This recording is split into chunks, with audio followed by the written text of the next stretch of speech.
ಅವರಾದಂಥ Tata power ಕಂಪನಿಯಲ್ಲಿಟ್ಟರೆ ನಮಗೆ ರೈತಾಪಿ ವರ್ಗಕ್ಕೂ ಹಾಗೂ ನಮ್ಮ ಸಾರ್ವಜನಿಕ ವರ್ಗಕ್ಕೆ ಹಾಗೂ ನಮ್ಮ ಎಂಪ್ಲಾಯೀಸ್ಗೂ ಸಹ ಹುಲಿಗಾಲವಿಲ್ಲ ಎಂಬತಕ್ಕಂಥ ಮಾತುಗಳನ್ನು ಆಡಿದ್ದಾರೆ. ಸಹಾಯಕ ಕಾರ್ಯನಿರ್ವಾಹಕ ಇಂಜಿನಿಯರ್ KR ಸೋಮಶೇಖರ್ ಸರ್ ಅವರಿಗೆ ನಾವು ವಂದನೆಗಳನ್ನು ಅರ್ಪಿಸ್ತೀವಿ. ಅದೇ ರೀತಿ ನಮ್ಮ KPRSನ ಅವರು ಒಂದು ಮೀಟಿಂಗ್ ಇದೆ, ಅರ್ಜೆಂಟ್ ಹೋಗಬೇಕು ಅಂತ ಇದ್ದಾರೆ. ಅವರಿಗೆ ಒಂದು ಅವಕಾಶವನ್ನು ಇಡೀ ತನ್ನ ಪ್ರಾಣವನ್ನ ಮುಡುಪಾಗಿಟ್ಟು ರೈತರಿಗೆ, ಈ ದೇಶದ ಜನತೆಗೆ ಬೆಳಕನ್ನು ಚೆಲ್ಲತಕ್ಕಂಥ, ದುಡಿಮೆಗೆ ಬಲವಾಗಿ ನಿಂತಿರ್ತಕ್ಕಂಥ ನೌಕರರನ್ನ ಇವತ್ತು ಬೀದಿಗೆ ತಳ್ಳತಕ್ಕಂಥ ಪರಿಸ್ಥಿತಿ, ವಾತಾವರಣ ಸೃಷ್ಟಿ ಆಗ್ತಕ್ಕಂಥ ಸಂದರ್ಭದಲ್ಲಿ ಕರ್ನಾಟಕ ಪ್ರಾಂತ ರೈತ ಸಂಘ, ಅಖಿಲ ಭಾರತ ಕಿಸಾನ್ ಸಭಾ ಅವರ ಪರವಾಗಿ ನಿಲ್ಲುತ್ತದೆ ಅಂತೇಳಿ ಈ ಮೂಲಕ ನಾನು ತಿಳಿಸ್ತಾ ಇದ್ದೀನಿ. ಈಗಾಗಲೇ ಟಾಟಾ ಕಂಪನಿಯಿಂದ ಬೆಸ್ಕಾಂ, ಎಸ್ಕಾಂ, ಸೆಸ್ಕಾಂ 5 ಕಂಪನಿಗಳಿದೆ. 9 ಜಿಲ್ಲೆಗಳನ್ನ ಒಳಗೊಂಡಿರ್ತಕ್ಕಂಥ ಇಡೀ ನಾವು ಖಾಸಗಿಯಾಗಿ ನಾವು ಕಾರ್ಯನಿರ್ವಹಿಸ್ತೀವಿ ಅಂತೇಳಿ ಟಾಟಾ ಕಂಪನಿಯವರು ಇವತ್ತು ನೌಕರರು, ರೈತರು ಎಲ್ಲರೂ ಕೂಡ ವಿರೋಧ ವ್ಯಕ್ತಪಡಿಸಬೇಕಾದಂತ ಅನಿವಾರ್ಯತೆ ಇದೆ.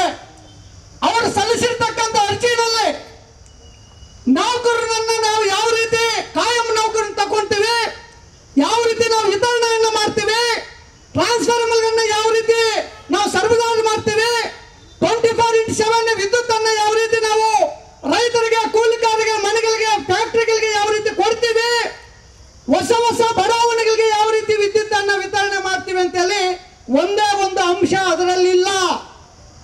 ಅಂದ್ರೆ ಟಾಟಾ ಕಂಪನಿಯ ಒಂದು ಉದ್ದೇಶ ಏನಂತ ಹೇಳಿದ್ರೆ, ಈಗಿರ್ತಕ್ಕಂಥ ನೌಕರಿಗೆ ತಾಕತ್ತಿಲ್ವಾ, ಸಾಮರ್ಥ್ಯ ಇಲ್ವಾ?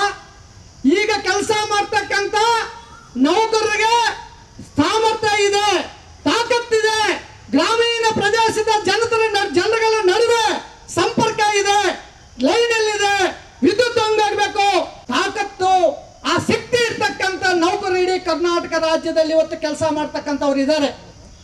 ಆದ್ರೆ ಟಾಟಾ ಕಂಪನಿಯವರು ಇವತ್ತು ಹೆಚ್ಚಿನ ರೀತಿಯಲ್ಲಿ ಈಗಾಗಲೇ ಕೆಲವು ರಾಜ್ಯಗಳಲ್ಲಿ ಅವರು ಗುತ್ತಿಗೆಯನ್ನು ಪಡೆದಿದ್ದಾರೆ.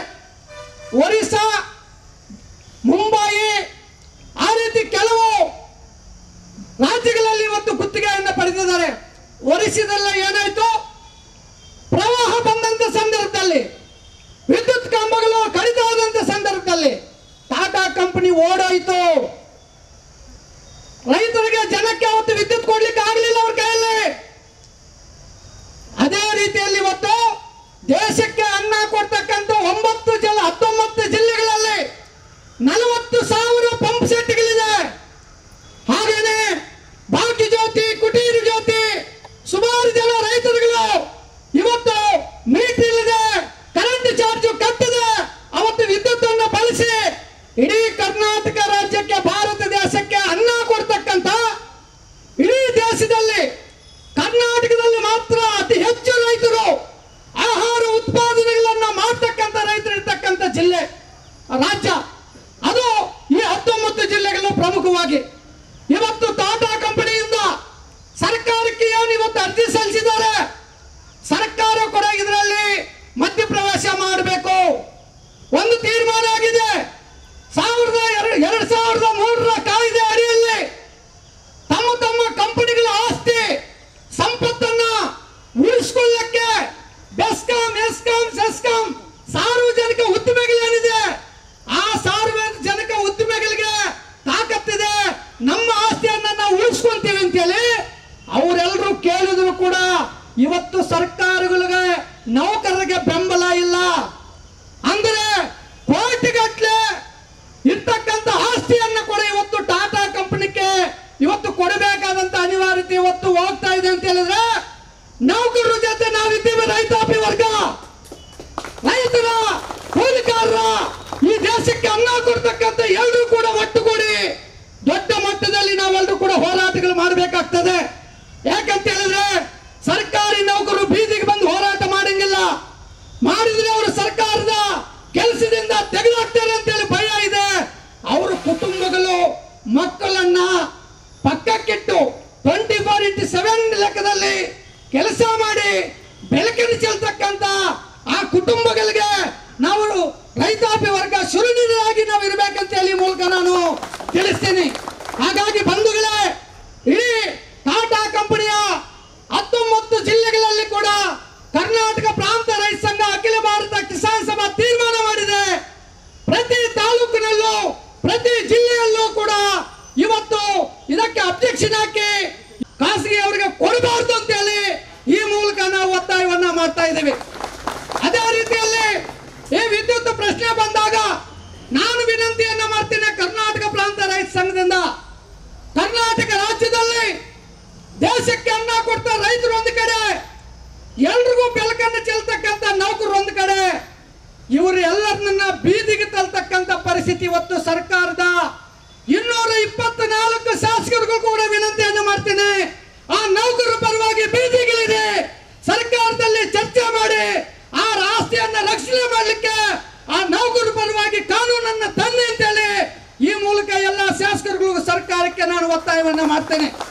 ಆ ರೀತಿ ಇರ್ತಕ್ಕಂಥ ಸಂದರ್ಭದಲ್ಲಿ ಒಂದಲ್ಲ ಒಂದು ರೀತಿ ವಿದ್ಯುತ್ ಖಾಸಗೀಕರಣ ಮಾಡೋದ್ರಿಂದ ಇವತ್ತು ನಾವೆಲ್ಲ ರೈತಾಪಿ ಮುಖಂಡರು ನಾವಿದ್ದೀವಿ, ನಾವೆಲ್ಲ ಇರ್ತೀವಿ, ರೈತರಿಗೆಲ್ಲ ತೊಂದರೆ ಆಗ್ತದೆ. ನಾವೆಲ್ಲ ಲೀಡರ್ಗಳು ಫೋನ್ ಮಾಡ್ತೀವಿ, ನಾವು ಊರಲ್ಲಿ ಟ್ರಾನ್ಸ್ಫಾರ್ಮರ್ ಸುಟ್ಟು ಹೋಗಿದೆ, ನೀವು ಹಾಕಿ ಅಂತ ಹೇಳಿದ್ರೆ ನಾವು ಟಾಟಾ ಕಂಪನಿ ಎಲ್ಲಿ ಕೇಳ್ಬೇಕು? ನಾವು ಟಾಟಾ ಕಂಪನಿಯವರು ಎಲ್ಲಿ ಸಿಗ್ತಾರೆ ನಮ್ಗೆ? ಟಾಟಾ ಕಂಪನಿಯವರು ರೈತರಿಗೆ ಟಾಟಾ ಹೇಳಲಿಕ್ಕೆ, ಈ ದೇಶದಲ್ಲಿರ್ತಕ್ಕಂಥ ಸಂಪತ್ತನ್ನ ಲೂಟಿ ಮಾಡ್ಲಿಕ್ಕೆ, ಈ ರಾಜ್ಯದಲ್ಲಿರ್ತಕ್ಕಂಥ ಸಂಪತ್ತನ್ನ ಲೂಟಿ ಮಾಡ್ಲಿಕ್ಕೆ, ರೈತರನ್ನ ಮಣ್ಣು ಪಾಲು ಮಾಡ್ಲಿಕ್ಕೆ, ಈ ದೇಶದ ಅನ್ನವನ್ನ ಬೀದಿಗೆ ಚೆಲ್ಲಲಿಕ್ಕೆ ಇವತ್ತು ಕಲ್ಲು ಹಾಕಿರ್ತಕ್ಕಂಥ ಟಾಟಾ ಕಂಪನಿ ವಾಪಸ್ ಆಗ್ಬೇಕಂತ ಹೇಳಿ ಮೂಲಕ ನಾವು ಒತ್ತಾಯವನ್ನ ಮಾಡಬೇಕಾಗ್ತದೆ. ಹಾಗಾಗಿ ಈ ಮೊದಲಿಂದ ಕೂಡ ಅಖಿಲ ಭಾರತ ಕಿಸಾನ್ ಸಭಾದಿಂದ ನಾವು ಈಗಾಗಲೇ ಮುಂಬೈ ಬೇರೆ ಬೇರೆ ರಾಜ್ಯಗಳಲ್ಲಿ ಖಾಸಗೀಕರಣ ಮಾಡಲಿಕ್ಕೆ ಬಂದಂತ ಸಂದರ್ಭದಲ್ಲಿ ಮೀಟರ್ಗಳನ್ನ ಕಿತ್ತು ಎಸೆದಿರ್ತಕ್ಕಂಥ ಚರಿತ್ರೆ ಕೂಡ ಇವತ್ತು ಕಾಣ್ತಾ ಇದೆ. ಹಾಗಾಗಿ ನೀವು ವಿನಂತಿಯನ್ನ ಮಾಡ್ತೀವಿ, ನಾವು ಸಮಸ್ಯೆ ಬಂದಾಗ ಎಲ್ಲಾ ಸಂಘಟನೆಗಳು ಐಕ್ಯತೆಯಿಂದ ಹೋರಾಟ ಮಾಡಬೇಕಾದಂತ ಅನಿವಾರ್ಯತೆ ಇದೆ. ನೀಡಲೇಬಾರದು, ಖಾಸಗಿ ಅವರಿಗೆ ವಿದ್ಯುತ್ ಕೊಡಲೇಬಾರದು. ರೈತ ಕಾರ್ಮಿಕರ ಐಕ್ಯತೆ ಅಚ್ಚರಿಯಾಗಲಿ, ಏನೇ ಬರಲಿ, ರೈತ ಕಾರ್ಮಿಕರ ಐಕ್ಯತೆ ಅಚ್ಚರಿಯಾಗಲಿ. ನ್ಯಾಯ ನೌಕರರ ಸಮಸ್ಯೆ ಈಡೇರಿಸಬೇಕು, ನೌಕರರನ್ನ ಬೀದಿ ಪಾಲ ಮಾಡಬಾರದು. ಎಲ್ಲ ರೈತ ಕಾರ್ಮಿಕರ ಐಕ್ಯತೆ ಅಚ್ಚರಿಯಾಗಲಿ. ಎಲ್ರಿಗೂ ಧನ್ಯವಾದಗಳು. ನಮ್ಗೆ ಆಲ್ರೆಡಿ ಇವತ್ತು 11 ಗಂಟೆಗೆ ಒಂದು ಸಭೆ ನಾವು ಫಿಕ್ಸ್ ಮಾಡ್ಕೊಂಡಿದ್ವಿ. ಅದರಿಂದ ಈ ನೌಕರು ಹೋರಾಟ ಮಾಡ್ತಕ್ಕಂಥ ಸಂದರ್ಭದಲ್ಲಿ ಒಂದು ಅವಕಾಶ ಕೊಟ್ಟಿದ್ದಾರೆ. ನಿಗಮವಾಗಿ ಅದರಲ್ಲಿ ಕಾರ್ಯನಿರ್ವಹಿಸ್ತಕ್ಕಂಥ ನೌಕರು ಸಹ ಉತ್ತಮ ರೀತಿಯಲ್ಲಿ ಕಾರ್ಯನಿರ್ವಹಿಸ್ತಾ ಇದ್ದಾರೆ. ಅವ್ರನ್ನ ಏನು ವಿದ್ಯುತ್ ಶಕ್ತಿಯನ್ನು ಖಾಸಗೀಕರಣ ಮಾಡಲು ಬಿಡಲ್ಲ ಅಂಥೇಳಿ ಒಂದು ಅವರ ಧಿಕ್ಕಾರವನ್ನು ಇಲ್ಲಿ ತಿಳಿಸ್ಕೊಟ್ಟಿದ್ದಾರೆ. ಅವರಿಗೆ ವಂದನೆಗಳನ್ನು ನಡೆಸ್ತಾ ಈ ಒಂದು ಸಂದರ್ಭದಲ್ಲಿ ನಾರಾಯಣ ಸ್ವಾಮಿ ಅವರು ನಮ್ಮ ರೈತ ಸಂಘ ರಾಜ್ಯಾಧ್ಯಕ್ಷರು ಮಾತಾಡಬೇಕು ಅಂತೇಳಿ ಒಂದೆರಡು ಮಾತಲ್ಲಿ ನಾನು ಅವರಲ್ಲಿ ಕೋರ್ತಾ ಇದ್ದೀನಿ. ಎಲ್ರಿಗೂ ನಮಸ್ಕಾರ. ಇವತ್ತು ಇದು ಒಂದು ಪೂರ್ವಭಾವಿ ಸಭೆ ಅಷ್ಟೇ, ಇದೇನು ಪಬ್ಲಿಕ್ ಮೀಟಿಂಗು ಅಲ್ಲ, ಭಾಷಣ ಮಾಡುವಂಥ ಒಂದು ಇದು ಇಲ್ಲ. ಇವತ್ತು ನೀವು ನಾವು ಎಚ್ಚೆತ್ತುಕೊಳ್ಬೇಕಾಗಿರೋದಂಥ ಒಂದು ವಿಚಾರ. ಇವತ್ತು ಟಾಟಾ ಕಂಪ್ನಿಯವ್ರಿಗೆ ಇದನ್ನು ಕೊಡಕ್ಕೆ ಹೋಗ್ತಾ ಇರುವಂಥ ನಮ್ಮ ರಾಜ್ಯ ಸರ್ಕಾರನ ಯಾವ ಥರ ಹೋರಾಟ ನಾವು ಮುಂದುವರಿಸ್ಕೊಂಡು ಹೋಗ್ಬೇಕು, ನಾವು ಈಗ ಅದ್ರ ಬಗ್ಗೆ ಎಲ್ಲ ಸಂಘಟನೆಗಳಿಂದನೂ ನಾವು ಕಾರ್ಯದರ್ಶಿ ಸಂಬಂಧಪಟ್ಟ ಇಲಾಖೆಯವ್ರಿಗೆ ಒಂದು ಮನವಿಯನ್ನು ಕಳಿಸೋಕ್ಕೆ ಇವತ್ತೇ ನಾನು ಹೋಗ್ತಾ ಇದ್ದೀವಿ, ಅವ್ರನ್ನ ಭೇಟಿ ಮಾಡ್ತೀವಿ. ಆದರೆ ಇಷ್ಟೊಂದು ಜನ ನೀವು ಸೇರ್ತೀರಿ ಅಂತಂದಿದ್ರೆ ನಾವು ಪೂರ್ವಭಾವಿ ಸಭೆಯಲ್ಲೇ ಎಲ್ಲರೂ ಒಗ್ಗಟ್ಟಾಗಿ ಒಟ್ಟಿಗೆ ಹೋಗಿ ಅವ್ರಿಗೆ ಯಾವ ಥರ ಮನ ಮುಟ್ಟಿಸ್ಬೇಕು, ಯಾವ ಥರ ಅವ್ರನ್ನ ಎಚ್ಚೆತ್ಕೋಬೇಕು ಅಂತ ಅವ್ರನ್ನ ಎಚ್ಚರಿಕೆ ಮಾಡಿ ಬರ್ಬೋದಾಗಿತ್ತು. ಇವತ್ತು ಹಗಲಿರುಳು ಏನು ಕಷ್ಟಪಡ್ತಾ ಇರುವಂಥ ನಮ್ಮ ಕಾರ್ಮಿಕ ಸಂಘಟನೆ ಇರ್ಬೋದು, ರೈತ ಸಂಘಟನೆಗಳಿರ್ಬೋದು, ದಲಿತ ಸಂಘಟನೆಗಳಿರ್ಬೋದು, ಪ್ರಾಂತ ರೈತ ಸಂಘಟನೆಗಳಿರ್ಬೋದು, ಅಂಗವಿಕಲರ ಸಂಘಟನೆಗಳಿರ್ಬೋದು, ನಮ್ಮ ಪತ್ರಿಕಾ ರಂಗದವ್ರು ಇರ್ಬೋದು, ಎಲ್ಲರೂ ಇವತ್ತು ಇಲ್ಲಿ ಸೇರಿದ್ದೀವಿ. ಸರ್ಕಾರಕ್ಕೆ ಈ ಒಂದು ಎಚ್ಚರಿಕೆ, ಸುಮಾರು 20 2020ರಲ್ಲಿ ಏನು ಕೃಷಿ ಕಾಯ್ದೆಗಳು ತಂದಿರೋ ಕೇಂದ್ರ ಸರ್ಕಾರ, ಆವತ್ತೇ ನಾವೆಲ್ಲ ಒಂದು ಏನು ಪತ್ರ ಚಳುವಳಿ ಅಂತ ಮಾಡಿದ್ವಿ. ಕೆಲರಿಗೆಲ್ಲ ಗೊತ್ತಿರುವಂಥ ವಿಚಾರನೇ. ಆವತ್ತು ಕೃಷಿ ಕಾಯ್ದೆ ವಿರೋಧ, ವಿದ್ಯುತ್ ಖಾಸಗೀಕರಣ ವಿರೋಧ, APMC ಖಾಸಗೀಕರಣ ವಿರೋಧ, ಇವನ್ನೆಲ್ಲ ನಾವು ವಿರೋಧಗಳು ಮಾಡಿ ಆವತ್ತಿಂದ ಹೋರಾಟಗಳು ಮಾಡ್ತಾನೆ ಬರ್ತಾ ಇದ್ದೀವಿ. ಕೇಂದ್ರ ಸರ್ಕಾರ ಕೆಲವೊಂದು ಸಡಿಲಗೊಳಿಸಿದೆ, ಆದರೆ ರಾಜ್ಯ ಸರ್ಕಾರ ಅದನ್ನು ಪೂರ್ತಿ ಅದನ್ನು ರದ್ದು ಮಾಡಲಿಲ್ಲ ಅನ್ನೋದು ಒಂದು ದೊಡ್ಡ ಕೊರಗಾಗಿದೆ. ಇವತ್ತು 13 ತಿಂಗಳಲ್ಲಿ ದೆಹಲಿ ಗಡಿಭಾಗಗಳಲ್ಲಿ ಅವರು ಹೋರಾಟ ಮಾಡಿದ್ರು.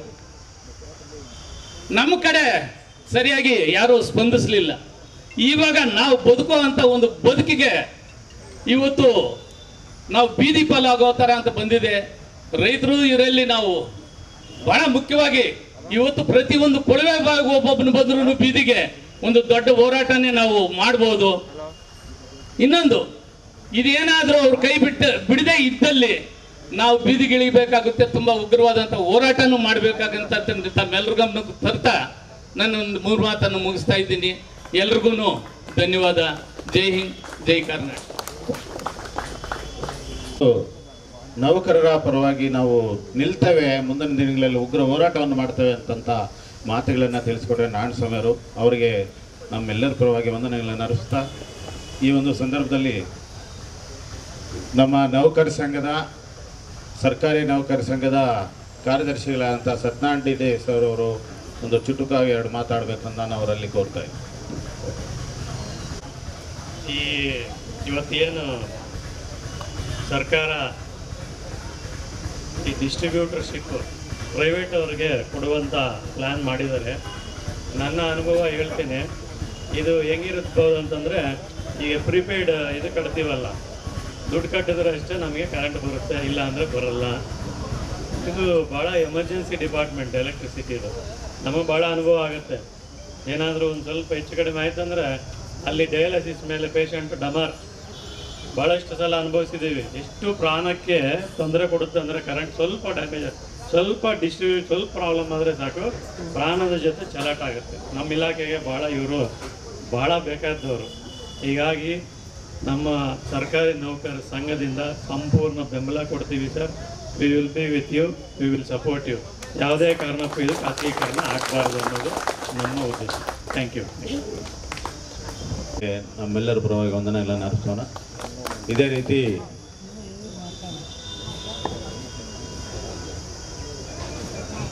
ಈಗ ನಿರ್ಮಲಮ್ಮ ಅವರು ಈ ಒಂದು ಸಭೆ ಗೊತ್ತು 2 ಮಾತಾಡಬೇಕು ಅಂತ ನಾನು ಕೋರ್ತಾ ಇದ್ದೀನಿ.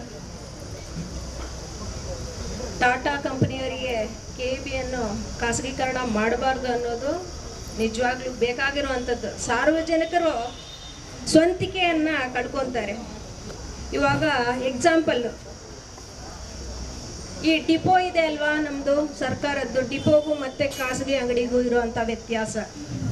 ನಾವು ನಮ್ಮದು ಅಂತ ಅಂದ್ಕೊಂಡು ಒಂದು ದಿನ ಲೇಟ್ ಆದರೂ ಇಲ್ಲ ಒಂದು ದಿನ ಹೆಚ್ಚಿಗಾದರೂ ಸಹಿಸ್ಕೊತಾರೆ. ಸರ್ಕಾರದ್ದು ಅಂತಂದರೆ ನಮ್ಮದು ಅನ್ನೋದು ನಮ್ಮೆಲ್ಲರಿಗೂ ಅಂತಿದೆ. ಸ್ವಂತಿಕೆಯನ್ನು ಕಳ್ಕೊಂಡು ಬೇರೆಯವರಿಗೆ ಪರಭಾರೆ ಮಾಡಿ, ಅವರು ಟೈಮ್ ಅಂದರೆ ಟೈಮು, ರೂಲ್ ಅಂದರೆ ರೂಲು. ಎಲ್ಲರೂ ಇಲ್ಲಿರೋಂಥ ನೌಕರರಿಗೂ ನಮ್ಮವರು ಇದ್ದಾರೆ, ನಿಮ್ಮವರು ಇದ್ದಾರೆ, ಇದರಲ್ಲಿ ಅವರು ಅಷ್ಟೇ ಖಾಸಗಿ ಕಂಪನಿಗಳಲ್ಲಿ ಕೆಲಸ ಮಾಡೋ ಅಂಥ ಬೇಸರ ಇರುತ್ತೆ ಅವರಿಗೆ. ಅದಕ್ಕೆ ಎಲ್ಲರೂ ಒಟ್ಟಿಗೆ ಬಂದಿದ್ದಾರೆ. ಅವರೊಟ್ಟಿಗೆ ನಾವೆಲ್ಲ ಬಾಗೇಪಲ್ಲಿ ತಾಲೂಕು ಸಾರ್ವಜನಿಕರು ಇದ್ದೀವಿ, ಮತ್ತು ರಾಜ್ಯದಿಂದನೂ ಅಷ್ಟೇ. ಇದು ಖಾಸಗೀಕರಣಕ್ಕೆ ಅವಕಾಶ ಮಾಡಿಕೊಡಬಾರ್ದು. ಪ್ರತಿಯೊಬ್ಬರು ಇದರಲ್ಲಿ ಭಾಗಿಯಾಗಬೇಕು. ಯಾವುದೇ ಅಷ್ಟೇ, ಸರ್ಕಾರ ಅಂದರೆ ಸರ್ಕಾರ ನಮ್ಮದು. ನಾವು ನಡೆಸ್ತಾ ಇರುವಂಥ ಸರ್ಕಾರದ ಚೌಕಟ್ಟಿನಲ್ಲಿ ಎಲ್ಲ ಈ ಥರ ಕಂಪನಿಗಳು ಹೊರಟೋದ್ರೆ ನಾಳಿನ ದಿನ ಏನು ಉಳಿಯುತ್ತೆ? ಏನೋ ಸ್ವಲ್ಪ ಚೆನ್ನಾಗಿ ನಡೆಸ್ಕೊಡ್ತಾರೆ ಅನ್ನೋ ಒಂದು ಕಾರಣವನ್ನು ಇಟ್ಟುಕೊಂಡು ಅವರಿಗೆ ಕೊಟ್ಟರೆ ಅವರು ಲಾಭ. ಒಂದು ಕಂಪನಿ ಒಂದು ನಡೆಸ್ತಾ ಇರೋವಂಥ ಈ ಒಡೆತನ ನಡೆಸ್ತಾ ಇರೋವಂಥವರಿಗೆ ಲಾಭ ಆಗುತ್ತೆ ಬಿಟ್ಟರೆ ಸಾರ್ವಜನಿಕರಿಗೆ ಯಾವುದೇ ಲಾಭ ಇರುವುದಿಲ್ಲ. ಹಾಗಾಗಿ ಸಾರ್ವಜನಿಕರು ಅಂದರೆ ಸರ್ಕಾರ ಅಂದರೆ ಸಾರ್ವಜನಿಕರ ಇದು ಒಡೆತನದಲ್ಲಿ ನಡೆಸ್ತಾ ಇರೋವಂಥ ಈ KEBಯನ್ನು ಪರಭಾರೆ ಮಾಡಬಾರ್ದು, ಖಾಸಗೀಕರಣ ಮಾಡಬಾರ್ದು ಅಂತ ಹೇಳಿಬಿಟ್ಟು ನಾನು ಈ ಸಂದರ್ಭದಲ್ಲಿ ಹೇಳ್ತಾ ನನ್ನ ಮಾತು ಮುಗಿಸ್ತಾ ಇದ್ದೀನಿ. ಇದಕ್ಕೆ ನಿರಂತರ ಯಾವುದೇ ಸಂದರ್ಭದಲ್ಲಿ ಕರೆದ್ರೂ ಸಹ ಬಂದು ನಾವು ಜೊತೆಯಾಗಿ ಕೆಲಸ ಮಾಡೋಣ. ಎಲ್ಲ ಹೋರಾಟಗಾರರು ಬಂದಿದ್ದಾರೆ, ಖುಷಿ ಆಗ್ತಿದೆ. ತಾಲೂಕಿನಾದ್ಯಂತ ರಾಜ್ಯದಾದ್ಯಂತ ಎಲ್ಲರನ್ನು ಒಟ್ಟುಗೂಡಿ ಯಾವುದೇ ಆಗಿರಲಿ ಸರ್ಕಾರದ್ದು ಖಾಸಗೀಕರಣ ಆಗೋಕ್ಕೆ ಏನನ್ನೂ ಬಿಡಬಾರ್ದು ಅಂತ ಹೇಳ್ತಾ ಇದ್ದೀನಿ. ಕೆಲವೊಂದನ್ನು ನಾವು ಅನ್ಕೋಬೋದು, ಅದಾದರೆ ನಮಗೆ ಲಾಭ ಆಗುತ್ತೆ ಅನ್ನೋದಾದರೆ ಖಾಸಗೀಕರಣ ಮಾಡಲಿ, ಬಿಟ್ಟರೆ ಸುಮ್ಮನೆ ಏನೋ ಒಂದು ಲಾಭಕ್ಕೆ ಯಾರೋ ಒಬ್ಬರು ಉದ್ಧಾರ ಆಗೋಕ್ಕೆ, ಟಾಟಾ ಕಂಪ್ನಿಯವರು ಉದ್ಧಾರ ಆಗೋಕ್ಕೆ ನಾವೆಲ್ಲರೂ ಅವಕಾಶ ಮಾಡಿಕೊಡ್ಬಾರ್ದು ಅಂತ ಸಾರ್ವಜನಿಕರಿಗೆ ಹೇಳ್ತಾ ನನ್ನ ಮಾತನ್ನು ಮುಗಿಸ್ತಾ ಇದ್ದೀನಿ. ಜೈ ಹಿಂದ್, ಜೈ ಭಾರತ. ಅದನ್ನು ಖಾಸಗೀಕರಣ ಮಾಡೋದಿಲ್ಲ, ಎಂದೆಂದಿಗೂ ನಾವು ನಿಮ್ಮ ಜೊತೆ ಕೆಲಸ ಮಾಡ್ತೀವಿ ಅಂತ ಮಾತುಗಳನ್ನು ತಿಳಿಸಿದ್ದಾರೆ ನಮ್ಮ ನಿರ್ಮಲಮ್ಮ ಅವರು. ಅವರಿಗೆ ನಮ್ಮೆಲ್ಲರ ಪರವಾಗಿ ವಂದನೆಗಳನ್ನು ತಿಳಿಸ್ತಾ, ಈ ಒಂದು ಸಂದರ್ಭದಲ್ಲಿ ನಮ್ಮ ಜಿಲ್ಲಾ ರೈತ ಮುಖಂಡರಾದಂಥ ಲಕ್ಷ್ಮೀನಾರಾಯಣ ರೆಡ್ಡಿ ಅವರು ಎರಡು ಮಾತಾಡಬೇಕು ಅಂತ ಅನ್ಕೋದು. ಎಲ್ಲರಿಗೂ ನಮಸ್ಕಾರ. ಬಂಧುಗಳೇ, ಈ ಒಂದು ವಿದ್ಯುತ್ ಖಾಸಗೀಕರಣ ಮಾಡೋದಕ್ಕೆ ಎಲ್ಲ ರೈತರು, ಕಾರ್ಮಿಕರು, ಜನಸಾಮಾನ್ಯರು ಒಂದಾಗಿ ಹೋರಾಟ ಮಾಡಬೇಕಂತ ಅನಿವಾರ್ಯ ಪರಿಸ್ಥಿತಿ ಬಂದಿದೆ. ಯಾಕಂದರೆ ಈಗಾಗಲೇ ಸುಮಾರು ಕಂಪನಿಗಳನ್ನು ಖಾಸಗೀಕರಣ ಮಾಡಿರೋದು ಉದಾಹರಣೆಗಳು ನಮ್ಮ ಮುಂದೆ ಕಾಣಿಸ್ತಾ ಇದೆ. ರೈಲ್ವೆ ಡಿಪಾರ್ಟ್ಮೆಂಟ್ ಇರ್ಬೋದು, ವಿಮಾನ ಇರ್ಬೋದು, ಇವೆಲ್ಲ ಖಾಸಗೀಕರಣ ಮಾಡಿ ಇವತ್ತು ಮಾಡ್ತಾ ಇದ್ದಾರೆ. ಈ ವಿದ್ಯುತ್ತನ್ನು ಯಾಕೆ ಅವರು ಈ ಒಂದು ಖಾಸಗೀಕರಣ ಮಾಡೋಕ್ಕೆ ಹೊರಟಿದ್ದಾರೆ ಅಂದರೆ, ಸುಮಾರು ಭಾರತ ದೇಶದಲ್ಲಿ 70% ಮೇಲೆ ಕೃಷಿ ಮಾಡ್ತಕ್ಕಂಥ ಈ ಭಾರತ ದೇಶ ಕೃಷಿ ಮೇಲೆ ಅವಲಂಬಿತವಾಗಿರ್ತಕ್ಕಂಥ ದೇಶ. ನಮ್ಮ ಬಂಗಾರಪ್ಪ ಕಾಲದಲ್ಲಿ ಮೀಟರನ್ನು ಅಳವಡಿಸಬಾರ್ದು, ರೈತರಿಗೆ ಉಚಿತವಾಗಿ ವಿದ್ಯುತ್ ಕೊಡಬೇಕಂತ ಒಂದು ನಿರ್ಣಯವನ್ನು ಮಾಡಿತು.